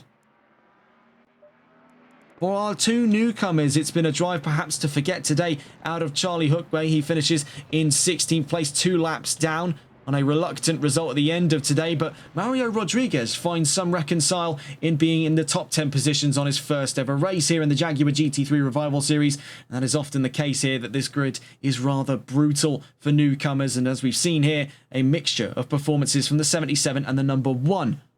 But I suppose the silver lining to the dark cloud for both of them is if they're in positions they don't want to be in, they've got the opportunity to make that right with another qualifying and another race to follow. Who will win this time around, with 3 drivers scheduled for the one-shot qualifying system? LeBay, Quain and Tanguay. So for Tanguay and LeBay, actually, looking at it here, if we bring back up those previous one-shot qualifiers for Tanguay and LeBay, they are looking at their 3rd entry to the one-shot qualifying runnings here, with Quain looking at his 2nd. It's going to be exciting to see what those 3 are capable of. There'll be ample focus on the 119, the 607 and the number 30, so keep an eye out for all 3 of those over the course of the coming qualifying session. Now, taking a look just briefly at the schedule one more time before we get the run of the final qualifying session and final subsequent race to follow. Here in Oulton Park, we're on to Quali 2 and Race 2, and as per the regulations, podium finishers from Race 1, who we've just listed there, Tanguay, Quain and LeBay, will get 1 flying lap in qualifying for Race 2. So there is your final results there to your left-hand side. LeBay wins with the fastest lap. Quain 2nd, Tanguay 3rd, Forrest 4th, Valorio 5th, Bahena 6th, Simard 7th, De Tosto 8th, Poulon 9th, Rodriguez 10th, Albert 11th, Cecil 12th, Miles 13th, Velkamp 14th, and Bourne 15th, with Charlie Hookway sadly a DNF for the first time here. So not far from the start of that 2nd qualifying session, and for LeBay, Quain and Tanguay, this could be make or break, as it is allowing a really solid fight for pole position to occur in their stead. Byron Forrest and Anthony Valorio, they are no slouches here in Oulton Park. Their pace has already proven that much, especially in the case of the 41 of Valorio, who started this race from the front row. Had it not been for his incident down at turn 12, he would have still been fighting with LeBay for the race lead. But he had to make do with what he had and played the hands that he was dealt. Ultimately fought for 5th place by the end of this race. That's easy driver of the day material, but I would also like to hand honourable mentions over to Kevin Quain. I have never seen defence as vehement from the 607. This has really been quite an invigorated performance in this fight against the number 30 on your screens at the moment, that of David Tanguay, who we've seen already here in Oulton Park is a tough customer back in his time with Aston Martin. In terms of the new drivers, a lot to walk away with then for both Hookway and Rodriguez. A lot of lessons learned. And for Rodriguez, he'll be smiling with the idea that he's already got a top 10 under his belt in this championship that has proven to be, for at least some, maybe a bite too big to chew. For Hookway, though, it's pretty clear to see what's gone wrong. He's been caught up in quite a few incidents. Maybe some of them were his fault, maybe some of them weren't. We don't know because, sadly, we didn't actually see any of them. We were only able to capture what we saw on the mini-maps, as that wasn't the focal point of what was going on at the time. So much was kicking off on that grid over the course of that race. We could see actually out onto the field, so wasting absolutely no time is Christian Lebay. He's got that one-shot qualifying to serve, and he's about to get it under his belt right off the bat. So he's onto his outlap here, and getting a look back onto those one-shot qualifiers once again. We'll take a look as to where things fared for him last time around. Of course, his last one-shot qualifying was back in Snetterton at round 7 of the championship. And in that second qualifying session, he got the best result in second of those 3 qualifying runners. Byron Forrest managed to get a podium start with Kevin Quain, who finished 3rd in race 1, qualified 7th for race 2. Now looking into Lebay's last performance before that in Donington Park, he was still on the podium. So for every time that he has appeared in the one-shot qualifiers, Lebay has not disappointed. It has been at the worst of times for him a podium start on that second row. So keep a very close eye on this next lap to follow from the 119. We can also get information as well that the 607 and the 30 are still in the pit lane. As for Kevin Quain, his last result in one-shot qualifying from where he was 3rd in race 1, he was 7th for the start of race 2. Heading into his second, a lot is yet to be understood as to what he's capable of on track. For David Tanguay, we saw things were broadly different for him, because in his first one-shot qualifier in Brands Hatch, he went from 3rd to 11th, but then we saw it was from 2nd to pole in one fell swoop in Donington Park. So a lot to take under our belts heading into today's one-shot qualifier. We're on with Christian Lebay then. He's on to his one-shot quali in the 119. We'll stay on board with him here. Let's see if we can catch the onboard cameras out of the 119 just before he makes his way out through turn 1.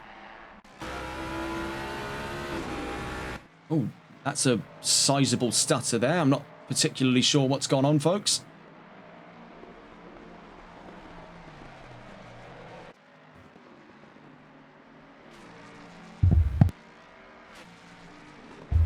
Oh my goodness. Okay.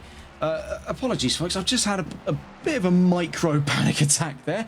To give some context as to what's gone on there, that was possibly the biggest frame freeze I think I've ever had on OBS. That wasn't my Xbox malfunctioning. It was actually just straight up OBS malfunctioning. So that is a bit worrying as to why that's been the case. That might need to be something we take a look into in due course.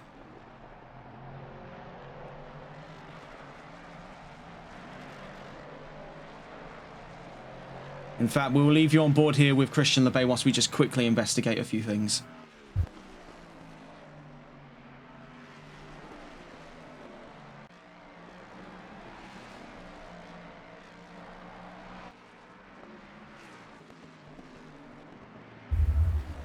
Okay, so we've discovered the root of the problem, but as of right now, we cannot modify it. So that will be something we will look into almost immediately. Apologies if this does have any long-standing effects on the stream or the stream quality. Christian Lebay, though, he's across the line at 1:34.630 after his first one-shot qualifying. We see trying to quickly catch on board here with the 607, who's just started his one-shot qualifying run by looks of things there. That's for Kevin Quain on the grid. We also want to see what is the updates here for the number 30. David Tanguay is holding short of the field right now. He is not making his way out into the one-shot qualifying format. Timo Tosto currently second fastest, with Anthony Valorio third fastest. We see here, though, with Kevin Quain,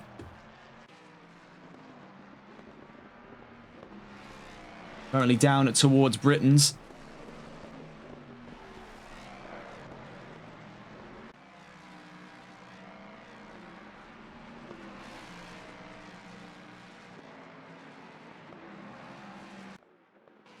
And towards Hislops we go then. The 607 still making his way around track at the moment on what appears to be his one-shot qualifying lap. Now we're hoping that is the case, as of course we have been trying to address some latent technical issues on our side. That is always a bit of a scare here on TRTM. We've had a few issues with OBS over the last couple of months. Most of them, you know, fingers crossed, touch on wood, have been ironed out. You never be too certain about these things, and technology is always a bit of a problem. Down towards turns 16 and 17 then. Let's hope that this isn't a problem for Kevin Quain. Down towards the line he goes with Timo de Tosto still second fastest, now up ahead of Byron Forrest, who goes faster than Anthony Valorio. Where does Kevin Quain find himself amongst the madness here? Down towards the line he goes, and it's fourth fastest in his one-shot qualifying endeavours. Quain to fourth, LeBay still to pole. Now we see out on track as well the number 30 of David Tanguay. Now, one does wonder, I think he is out on his outlap right now, but we will stay with the number 30 on his run around track. Looking at the status of things around him, we can see quite a few sizable improvements there. Richard Cecil into the top 5, a bit of a wiggle there. So this is the outlap for the number 30. He wouldn't be doing this on a flying lap. No, not at all. Down towards his lops we go. Now, still gauging whether or not the time set by LeBay can be intercepted. It's a 1:34.630. That is a tough one to call here, given that he has been unparalleled for overall pace around this track. It seems almost fitting him like a glove here at Oulton Park. We'll see whether or not David Tanguay can have a chance. And we've seen in the face of things, especially looking back into his last couple of one-shot qualies, he has been a very impressive name on the charts there. Donington Park's one-shot qualifier left a lot out of the rest of the grid, but it did not stop David Tanguay from taking pole position. We'll stay on board, though, with him as he starts his one-shot quali. 4 minutes left to go in the session, then. Better late than never, with clear line of sight ahead of him there on the exit of turn 1. But oh, was that invalidation? I think it was for David Tanguay. So amidst all of the expectations for another run of potentially pole position, it has folded at the first hurdle for David Tanguay. One-shot qualifying ends in a rather unceremonious fashion for the number 30, as he'll be starting by looks of things here, with Hookway still out on track to set lap time, same as Veldkamp and Simard, plumb last. That is truly bizarre then. And right at the very first corner we saw that there for that of David Tanguay, right down through Old Hall. Just a little too far to the left on exit. And that invalidated his time right off the bat.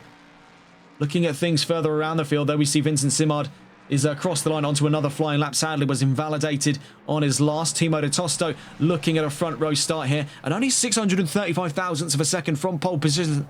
Oh my goodness, pole position. The chances are still there for the 58. I tell you, I need to do more face exercises. That was, rolling over my words there. That could cause an accident.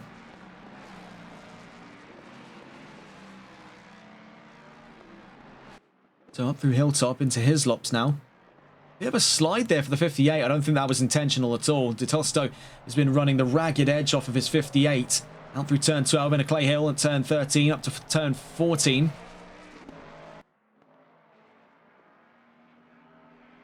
Then into Druids. We see now up to second fastest goes Clinton Bourne, so never count out the number 6. But then the 824 says don't count me out either. 100th over the likes of Clinton Bourne.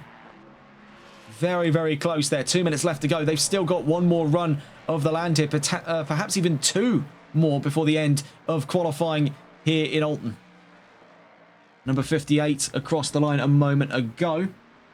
And then the 41. So Anthony Valorio, their second fastest by a whole 900ths of a second. I was about to say 10th there, but taking a look at the gap, it's a 10th to Bourne, it's 900ths to Forrest. You're talking 3 drivers there, second, third and fourth, all divided by a 10th of a second. Now that is about as much time as it takes for you to blink. So you do the maths there. Really is blink and you'll miss it. Number 77 coming to the line. That's Mario Rodriguez from 12th place on the field. Finished 10th in race 1. Where does he find himself here? He's only 3 thousandths, I should mind you, off of Julio Bahena in 11th place. So very, very close stuff, even towards the back of the field in today's qualifying. The last of 2 in this session. 616 across the line a moment ago. Andrew Veldkamp maintains 13th place. Now, the only time we've yet to see onto the charts here, besides the obvious being David Tanguay, who invalidated over his one-shot qualifier, is that of Charlie Hookway. He makes his way out through Clay Hill, up towards the tower, in towards Druids at turn 15. The number 1 still awaiting a spot on the timing charts here. Could he be inadvertently giving a free position over to David Tanguay by the end of this qualifying session, with the number 30 seemingly on his charts to run plumb last in race 2. He's got a world effort ahead of him. With the number 1 down to the line, could it be solidified at 15th place for Tanguay? Hookway to the line, and it's 13th, so he leapfrogs up past Andrew Veldkamp to 13th place on the grid. 3.390 seconds from the fastest time. And speaking of, right at the very end of qualifying, Byron Forrest onto the front row, but it's pole, and it's pole position for Anthony Valorio. 1 minute 34.547 from the 41. That's redemption in its purest form. He's waited long for that one. He didn't have the greatest of runs in race 1. He's going to have one hell of a run in race 2. 83 thousandths of a second, I should remind you as well, between himself and LeBay. It was not an easy pole position for the 41 over the 119, but that's the nature of these one-shot qualifiers. They do just open the door ever so slightly enough to allow someone in, and allowed in it did for the 41. But let's bear in mind, Timo De Tosto is still out on track here. He's on the exit of Britons, and for De Tosto, the chances are still there for him coming into this last lap of qualifying into Hislops. Does he have the chances here? He needs 105 thousandths of a second over Byron Forrest for the front of that second row. Then looking further up the order, he needs quite a heap of time here. 415 thousandths of a second to the fastest time. Taking away that 83 thousandths, you're talking in the ballpark of about 332 thousandths of a second to put himself on a second place, or equalise with that of Christian LeBay. Down Warwick Bridge in towards turn 16 and 17 here, and towards the Deer Leap we go. Out towards Deer Leap, then turn 17 to the line. Where does De Tosto find himself? Right at the very end of qualifying to the line. He stays in 4th, but it's an adamant effort there from the 58. He'll be in a very solid position for the run into race 2. But taking a look at it there, Anthony Valorio back onto pole position. It's definitely got me awfully warm on the inside, thinking about the old times of the GT4 Pro-Am Cup America Series when he did that back with McLaren on a handful of occasions. The 41 is back in the fight onto pole position then for Anthony Valorio.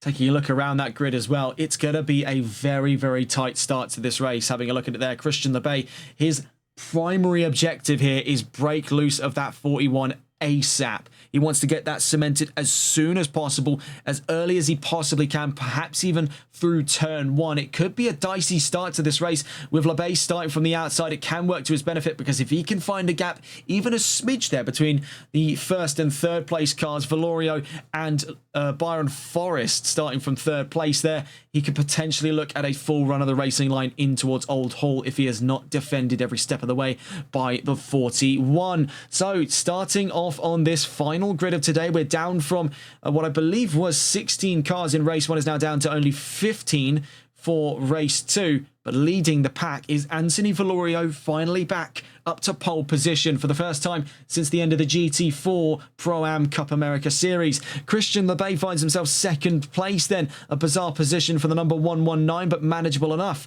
as he finds himself still on the front row. He's ahead of Byron Forrest in 3rd, with Timo De Tosto in 4th, Clinton Bourne in 5th, with Vincent Simard in 6th, Richard Cecil in 7th, with Alex Albert in 8th, Dan Jr. Poulon in 9th, Kevin Quain in 10th, Julio Bahena in 11th, with Mario Rodriguez in 12th, Charlie Hookway in 13th, with Andrew Veldkamp in 14th, and starting plumb last after a disappointing one-shot qualifier, invalidated at the first corner, is David Tanguay. He starts 15th on this grid. He's got a lot of work to do here in race 2.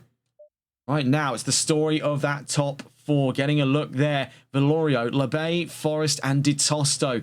Let's not rule out that 3rd row behind them. There is ample competition to be expected from Bourne and Simard. Make no mistake of it. Few drivers to keep an eye out for further down the field. Keep a close eye on 10th and 11th player. That 10th and 11th place there. That run out of 5th row into 6th. Kevin Quain and Julio Bahena, the 607 and the 18. You can see them there. The army green and the fluorescent high-vis green just down the order, out past that magenta and orange. Of magenta and dark green, I should say, row of the 44 and the 36, Dan Jr. Poulon and Alex Albert in 9th and 8th.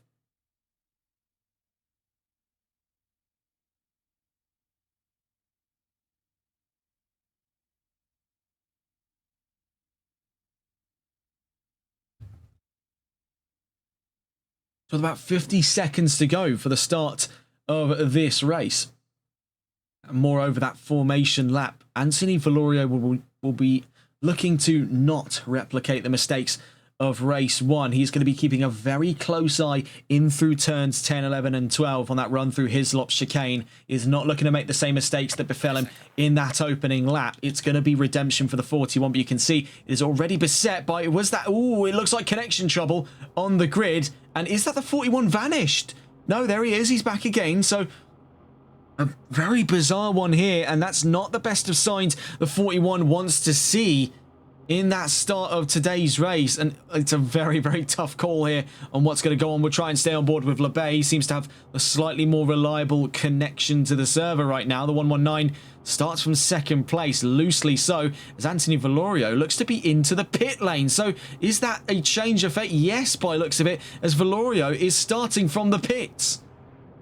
So after all of that hard work, the 41 is starting from the pit lane. It's given a free pole position up to Christian LeBay. Moreover, it's given the run of the inside line here to Byron Forrest. If he can get a good run of things here, he can easily challenge for the race lead over the 119. Now, bear in mind, LeBay is not afraid to get his elbows out. He's not afraid to run things around the outside, and he is not afraid to make those risks right off the bat because he knows the ones that he chooses to make have already had the calculations done for them. He is steadfast in his conviction to make a move. If he lunges up the inside on someone, he is 99% sure it's going to land. He does not make those kind of moves that is going to throw away his chances of a good race. Very rarely do we see him falter in his decision-making process. Everything is clinically precise for that 119. So for the 824, if he can get his way up the inside, there's a very good chance he can break that confidence off of the 119. But it's going to take a lightning start out of Byron Forrest to have that leg up over the 119, who has just been given effective free reign of turn 1. He's starting, yes, to the outside, but with no one to cover off his inside. If he gets a good enough start, he's just got a full racing line here. No compromise in towards Old Hall. That leaves a lot up to the imagination as to how this opening lap could go.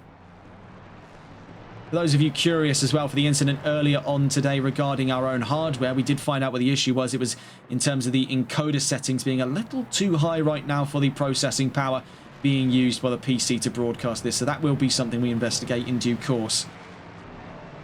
With any hopes, it shouldn't affect what goes on here, at least until the end of this broadcast. And if it does, then you'll be seeing the video release of this in 2 parts.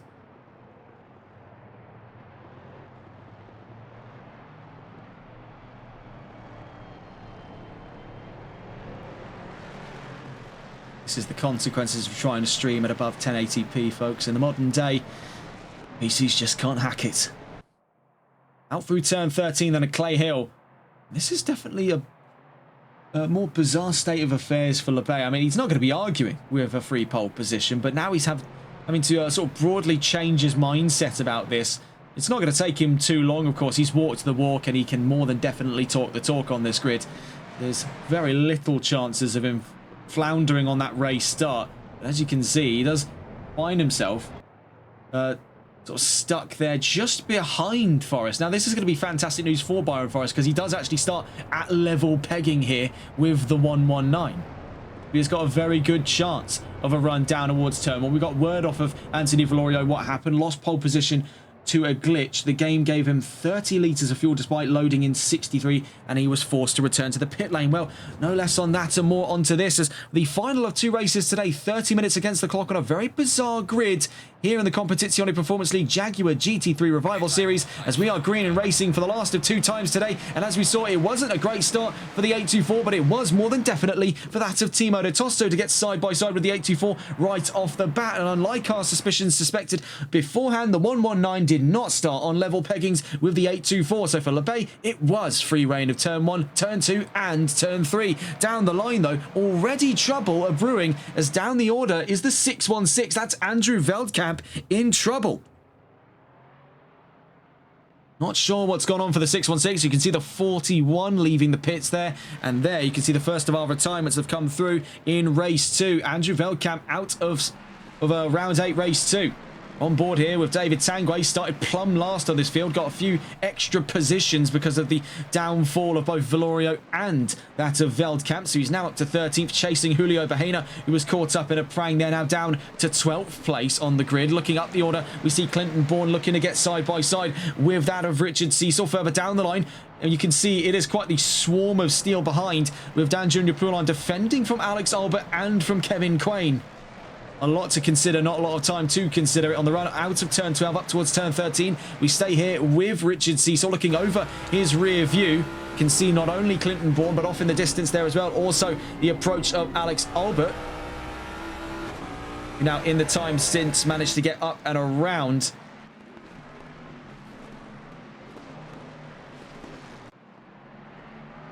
Looking here, Byron Forrest has really got his hands full and what he thought could have originally been a run for the race lead. LeBay has already made quick work of that assumption, now tearing away 1.9 seconds between himself and the 824.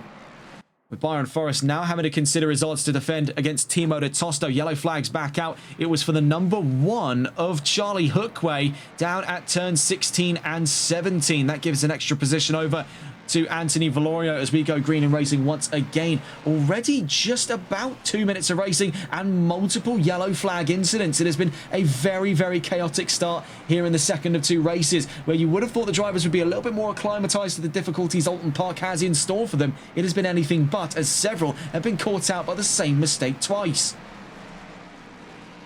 We see here another fight further down the line where we were watching with De Tosto v Forrest. We now look a few positions down the line to see Cecil v Bourne starting to dissipate just a little bit on the exit of Britons. Further down the line, Bahena v Tanguay is one in the bookings here. Tanguay started from the back of the field after a lackluster one-shot qualifier. He's now up the road from both Dan Junior Poulon and Julio Bahena.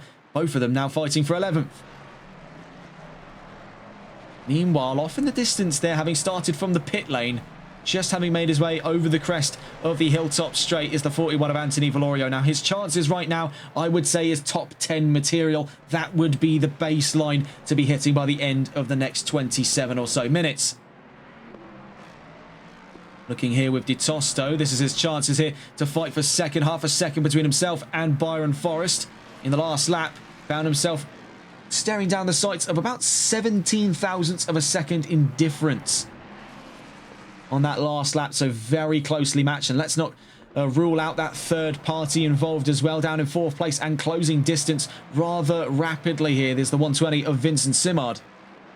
Let's not rule him out in that fight as well. For LeBay, though, it's smooth sailing. Any kind of opposition was cleared well before the start of this race. With the 824 now 3 seconds down the road from him, it looks to be on the course here for another race win coming up in the next 26 or so minutes, unless the worst is coming to pass for the 119. As we saw over the course of race 1, it was an unshakable performance from Christian LeBay. Very little surprises in store there, as he is still looking to get closer and closer to the championship title. He found himself heading into today's dual set of races 200 points in requirement to level the championship standings. He did find himself at that time only 59 points up the road from the nearest car, so he will be taking this one all the way to the end of the championship in Belgium. So a long, long time before we can crown him champion, but he has definitely performed to such. We see here, and now this is a curious sight, this is Mario Rodriguez in the top 10 once again. Now, he finished last race in 10th. He started this race outside of the top 10, surfed a little bit of the madness inside of that top 10, now finds himself up an extra position to 9th. Now, the chances of him holding on to 9th, I'll be completely honest, might not be so easy for him. As you can see there, looming in the back like a spectre, is the number 30 of David Tanguay. A man on a mission, started from 15th, is already up 5 positions with a 6th in his iron sights. I would be very, very careful in his position, but the 77 has definitely got a good opportunity to show us what he's made of here in terms of defense. With the 30 on the approach, what can he do to get past Mario Rodriguez? That is the real question. Looking up the order, we see Kevin Quain in 7th place. Richard Cecil up the road as well, still fighting with Clinton Bourne by looks of things there. Vincent Simard now looking to get into a fight here for 3rd place as Byron Forrest breaks away into 2nd. Dan Junior Poulon versus Julio Bahena. This is still going on for 11th place at this time. Taking a look back to see what's going on for Rodriguez v Tanguay. This is the emerging fight for 9th place between the two, the 30 and the 77. Must say, I am really enjoying that shade of yellow on the number 77. There's something about it, very appealing shade of yellow. Don't know why I'm focusing so hard on that. I think it might just be the late night fatigue, as it were. But the 77 has definitely made a good first impression here on TRTN. You see here from behind, from the fight of what was 9th place, we're seeing the fight for 11th, Bahena v Poulon. Now, these two have already given us a few little battles here and there over the course of the Jaguar GT3 Revival Series, and today looks to be no exemption. The 44 still clawing up to the back of the 18. There is a great chance for these two to go head-to-head in the next couple of corners. Taking a look on the rest of the charts here, we see Vincent Simard still challenging Timo de Tosto for 3rd place on track. Richard Cecil getting closer and closer to Clinton Bourne, so the chances are absolutely there. We see that fight still going on for 9th. David Tanguay versus Mario Rodriguez. Getting a look back on board with these two. There's several fights to consider, with LeBay, Forrest and De Tosto are de facto top 3 after 7 minutes of competition here in race 2. Poulon still pursuing.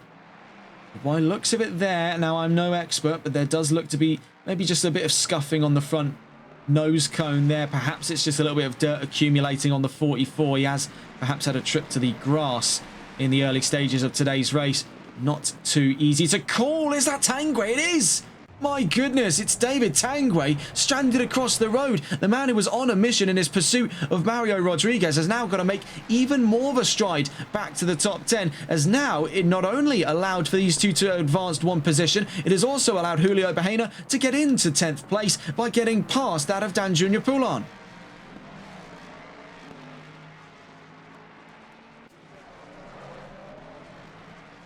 Those two having a brief exchange of position as well down at Shell Oils to consider that out of turn 5. Out through turn 12 we go. David Tanguay will be furious with that. You see here for Quain, Simard and Cecil, a 3-way fight going on for 5th place. Richard Cecil up the road from Vincent Simard. Up the road from them, Clinton Bourne in 4th place.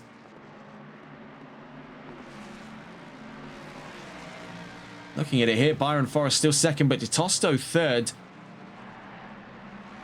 Simard was looking to challenge, but he drops back in behind Cecil and Bourne, so something had gone on there as well for the number 120.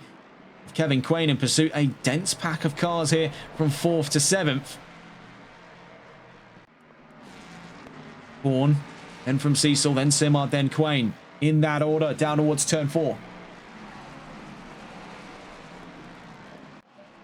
Taking a look back into things here, we see these two are still raging forth with their fight now, where things got to a little bit of a hair raiser down through turn 4. We're about to see it once again as in towards the island bend. Looking up the inside for about a moment there was Dan Junior Poulon in the number 44. Now they've got the active combatant of David Tanguay. Out through Shell Oils we go. Now, he's going to be looking to make his way past these two post-haste here. His chances to return to the top 10 are right in front of him. In through Britons, these two looking to get elbows out again on the exit of turn 9.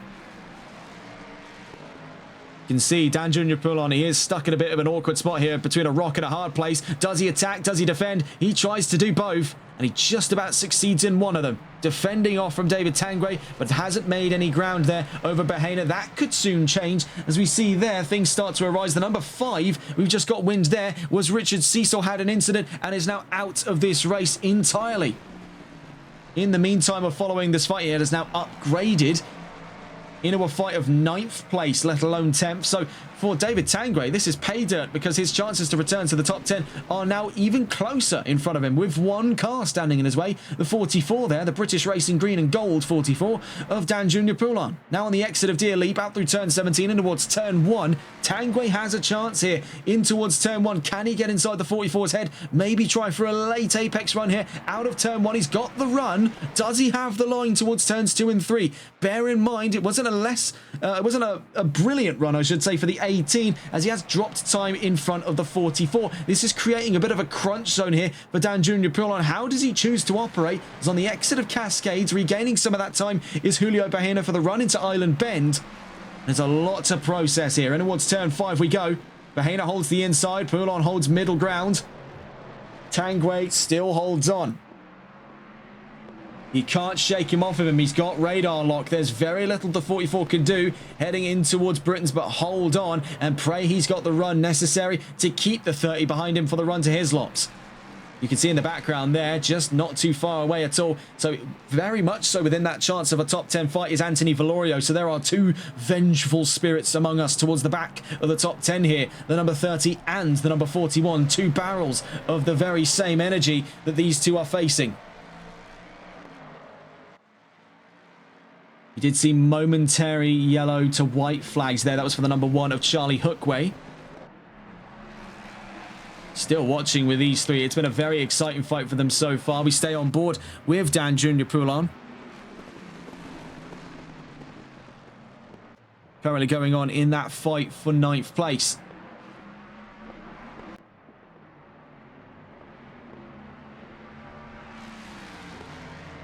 There you can see Tanguay looking up the inside and towards turn 1. The 44's giving him space. He's got a little bit of an extra run there on the exit of Oulton. So fair play to Dan Jr. Poulon. He was able to lick the stamp and send it there. He was under a little bit of pressure from the 30. And now on the exit of turn 3, it looks to be the same case as holding centre mass of the road. What can he do here with that car hanging over his rear bumper? Does he forfeit the room to the inside? No, he goes later onto the brakes. Very ambitious for Poulon. But through all of that effort, still holds on to 10th place on the track. He's fighting for 9th, but realistically, he's defending for 10th. Heading in towards Britain's. This is a tough one to call as it swings massively back in his favour with Bahena dropping onto his nose. But then, as you can see, swings back around to a fight for 10th place with him being the defending act. In towards Hislop's we go again later on the brakes than Tanguay. This is where he's had the upper hand here over the 30. He can go just that extra on the brakes. A little later on, it gives him the breathing space in towards a corner. It also starts to dissuade the chances off of the number 30 of attempting a leap to the inside, knowing that he knows a thing or two about the braking line here in Oulton Park. Dan Jr. Poulon is not making this overtake easy over the number 30, so it's going to have to really be something out of left field to throw the 44 off the scent here, as he is still fighting 4th into that fight of 9th.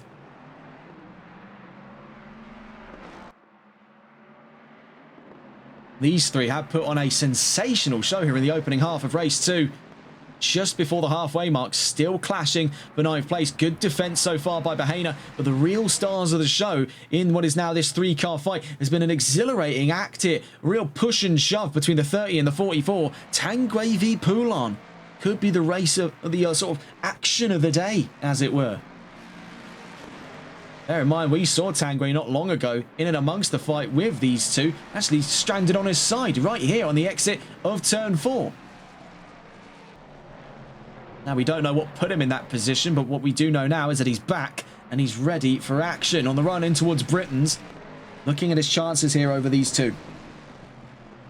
Awkward run there for Bahena, and I think this is almost sort of a mental flashbang he's trying to throw at the other two drivers by taking such a bizarre line. He's trying to throw them onto that line in the hopes that all of them start to slow down here. And I think this extra pressure from behind from the 30 and now soon approaching, as you can see, getting closer and closer and closer with every single lap they've been doing so far, as the 41. All of this added pressure over these two to fight for position is actually allowing him a little extra time to relax, a little extra time to breathe here, knowing that this is a stressful situation. The major killing point for a lot of these battles is cracking under that pressure. Bahena, we've seen so far, is not the kind of driver to break that easy.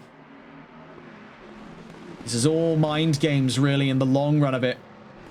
Drivers pushing and shoving, constantly toying with each other to try and find that one single crack in the facade to exploit on the way down to any given corner. Down towards turn 1, we don't see anything of the likes here for the number 18 by the looks of it. Out past the apex, holds centre mass of the road, so it does back him up onto the 44 and the 30, but neither of them dare risk it. Out through Denton's into Cascades.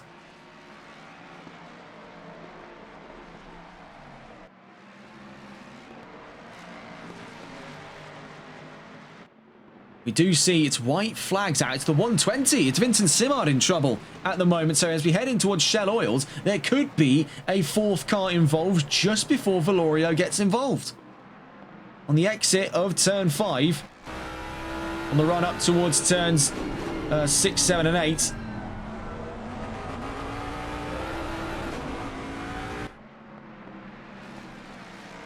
Actually, sorry, 7, 8, and 9. Turn 6 was just after Shell Oils. In towards Hislops we go. We're still now looking at this three-way fight for 9th. We're looking at the localised fight for Dan Junior Poulon v David Tanguay for 10th place on the field. But I do want to get a look on board some of the other clashes on the track so far. Really, the stars of the show have been those three. Make no mistake of it. It is very, very difficult to draw comparisons to any other battles on the field when you have such a solid act to follow. There is one such case here. A battle on the podium. Byron Forrest versus Timo de Tosto could be one to watch as we take a look back on board. This time with Tanguay as he clashes with the 44 of Dan Junior Poulon. It is contact down at turn 16. As we cut on board here, that is not the instant replay we want. So that's a bit confusing. Why has that happened? Well, that is a very bizarre one indeed. It seems that the replay system is now broken.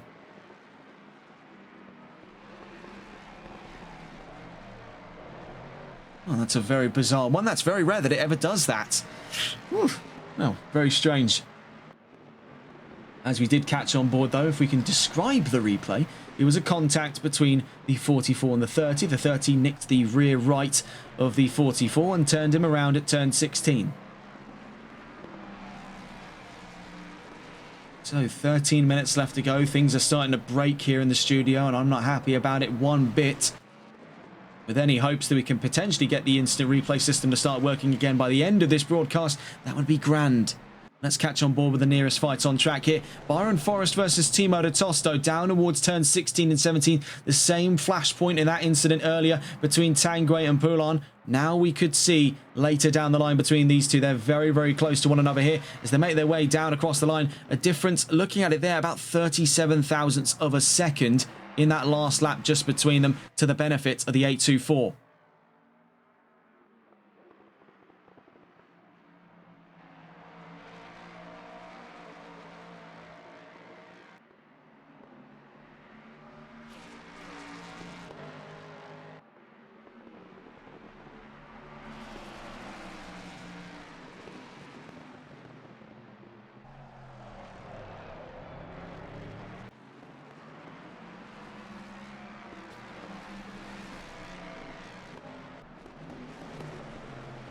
We are just briefly trying to fix the replay buffer issue, with any hopes that that might fix the problem at hand here. Might have just been a case where the system's got a little bit confused and a little bit upset, as with most machines, seemingly, in my life. Do see here, though, we catch back on board with Bahena v Tanguay. For the sake of brevity, as we make our way out through the chicane here, I do just want to quickly see if it is working now. If it's not, then obviously it just won't come back up. Yes! Fantastic. Oh, I thought I was going actually mental for a second there. It really did. Apologies, folks. We had to make sure that system was working. You have no idea how hard it was to get that to work in the first place. A bit of a bump there on exit out of turn 12.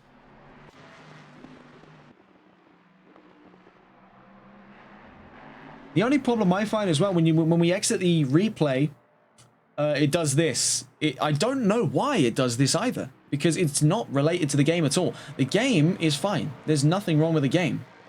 It just does that every single time, and I don't know why it does that, because it shouldn't have anything to do with the Xbox. There comes a certain point, the more you try and learn about tech, the less of it makes any sense, and you start talking about alchemy and witchcraft and wizardry and all of that. Looking back into this fight then, off of a bit of a brief subject change there, looking back on board in the fight of 9th, Bahena v Tanguay then on their way down towards turn 4. You've really got to hand it to Julio Bahena. I mean, this has been, especially in the last sort of 2 weeks or so of racing, he has been a very solid driver on this grid. He didn't have the greatest of reputations a few months ago here in the Competizione Performance League, was sort of getting his elbows out a lot, getting himself into trouble. I mean, he picked up a race ban this season, if my memory serves correctly, back in the American chapter. So for him to have turned things around here and actually become one of the probably more respectable talents on this grid in terms of his defending capacity. He's playing hard, but he is playing fair. And I can't seem to think of any occasions in maybe the last two races, 2 rounds, I should say, 4 races total, where that has kind of crossed the line for the number 18. So you've got to hand it to him here. He has really turned this around. That number 18 now fighting off the number 30. You've got to hand it as well to David Tanguay. I mean, he started from 15th on the grid here. He's made 5 positions up. He's been knocked down. He got back up and he got right back to work. You really cannot take that kind of spirit away from him.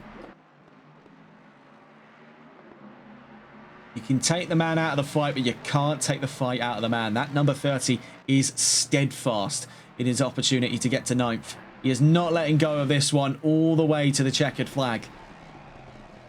So taking a look at the grid one last time here before the checkered flag, let's see how it all looks so far. And there have been quite a few DNFs in today's race. We started off with 15 cars. We're down 3 here in race 2. We started actually with 16 over in race 1. So in terms of overall, we're down 4 cars, 3 of which in this round alone. It's been a bloodbath in the second running of things here in Oulton Park for our last ever race in Great Britain in the Jaguar GT3 Revival Series. With Christian LeBay leading, Byron Forrest in second, having now broken away from Timo de Tosto. Those two were briefly in the considerations for a fight on the podium. That has since dissipated for the time being, but there is still that chance of it reigniting in the next 7.5 minutes or so. Clinton Bourne up to 4th place, Kevin Quain 5th, Alex Albert in 6th. Mario Rodriguez in another top 10 appearance here, now up from where he was last time if he can finish here. And let's bear in mind, he's not actually far off of being in 6th place. He is only about a second at the last interval there off of Alex Albert, so he has the chances for 6th place. He's already up quite away from where he was in the last time we saw him on these charts, and that was in 10th at the end of race 1. That's currently occupied by David Tanguay. In between, though, Vincent Simard in 8th and Julio Bahena in 9th. Just behind, we see Anthony Valorio in 11th. Bear in mind, he started from pole, and there we go up the inside on the exit of Lodge Corner in towards Deer Leap. Now to the outside at turn 17. It's side by side between Tanguay and Bahena into turn 1 at Old Hall. Who holds on to it past turn 1? We can see going for a super late apex, using every available inch of the racing line was Bahena, but with more momentum overall, the 30 takes 9th. All of this has now been the requiem knell. It has been the final nail in the coffin, as it were, to drop the 41 finally into fighting position. Whilst these two continue to clash and shove for 9th place, the 41 is already in range. And now you can see super late on the brakes was the 41 of Anthony Valorio. He's waited long enough to get his hands dirty with a fight here. And with the 18 and the 30 looking to give him a royal rumble all the way to the line. 6 minutes to that checkered flag. We see one move potentially coming up here with an awkward exit of Britain's. There's one position for off of Julio Bahena, I should say, for Anthony Valorio. Up to 10th place goes the 41. Finally into the top 10 there, making good on a good bit of damage mitigation after starting from the back of the field after a glitch in the pit lane. He's put 63 litres of fuel on board. The game only gave him half of that, ultimately meaning that Valorio was forced to start from the pit lane. He's in 10th then up the road from Julio Bahena.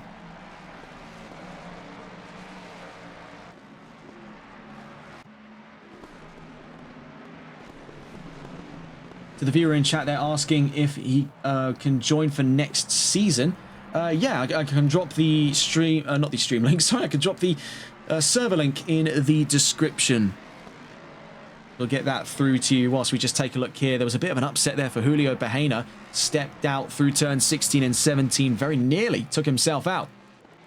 More on that in a moment. We'll take a look back on board what is an emerging fight on the grid here. Let's keep this one at the back of our minds. The 77 versus the 36. Rodriguez v Albert. And in his second race here, Mario Rodriguez has definitely come out of his shell with the last 5 minutes ticking down. He is in well and good chances of a fight for 6th place. And Alex Albert is no pushover in this championship. So to get himself with his hands full here on that 36, that's not too bad at all. Just trying to find here the server link for our viewer in chat, and that should be through to you now. There, that'll be in the Twitch chat for you there. That should take you to the Competizione Performance League Discord server. For those of you tuning in via the YouTube VOD, there'll be nothing in the description for you there.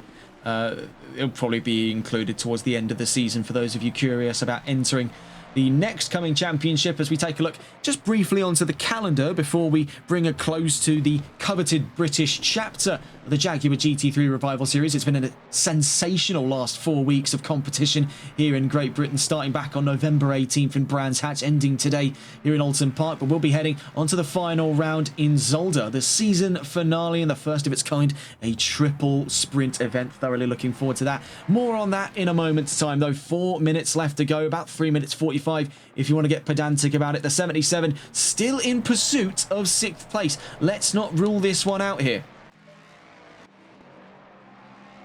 Looking further down the line, with Valorio finally making the top 10 mark after a long procession back to success in this series. He'll be definitely beside himself with grief over how this started, but based off how it's ending right now, he can walk away with at least a bit of a grin. The 41 put in definitely a lot of that hard work in this race to put himself back into the top 10. He'll be lamenting the pole position to race win that could have been of today, but ultimately that'll be something he can make up for next week.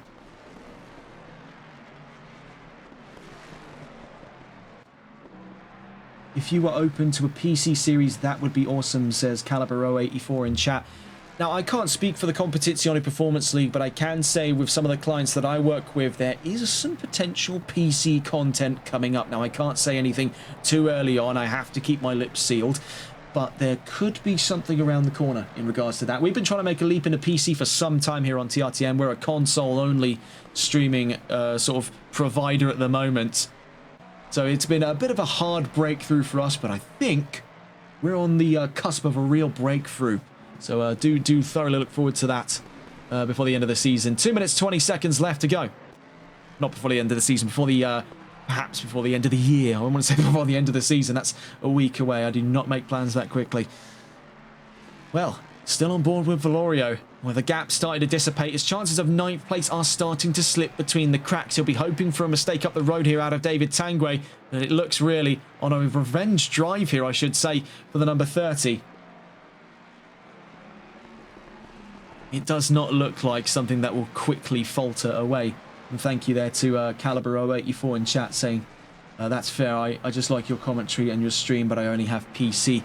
I would like to do some PC content. I would like to, but I found there's not really much a market there at the moment, if that makes any sense. For at least the stuff I want to do, it would be a case where we'd either have to set up these events like bespoke, and in the hopes that people would sign up for it, which in PC, with the amount of choice people have, it's not likely that you're going to pick something like a normal GT race.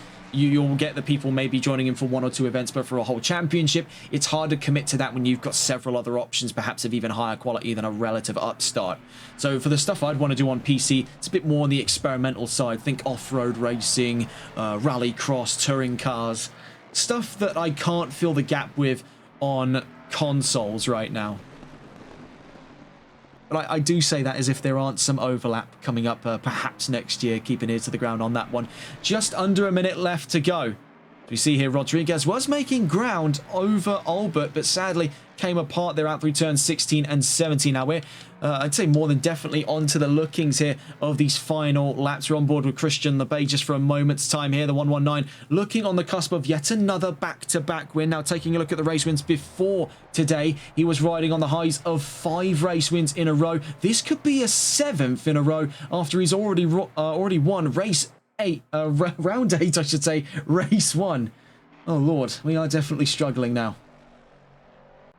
He came into this event today, into round 8, with an 80% win rate. That is diabolical, and he has more than preserved that, if not extended the margins over. So heading down towards the line, on board with Christian LeBay once again to reach the checkered flags just in the nick of time, as he wins not once but twice here in Oulton Park. It has been absolutely brilliant stuff there for the 119. Not a single foot wrong. Made the most there of the advantages in front of him, much to the chagrin of the 41, who started from pole ahead of him on the fight that could have been. LeBay won't be lamenting its absence. Byron Forrest to 2nd place, Timo Tosto to 3rd, Clinton Bourne to 4th, and in the top 5 there as well, you can see that's Kevin Quain in the 607, Alex Albert to the line, not far from now, just on the exit of Druids, up Warwick Bridge to turn 16 and 17, the 36, and close on his trails there is Mario Rodriguez on his second race ever in the Competizione Performance League Jaguar GT3 Revival Series. Down towards the line then, Albert to 6th at the end of race 2, with Rodriguez in tow. Had it been a few more laps, he could have challenged for 6th himself. It's 7th today for the number 77.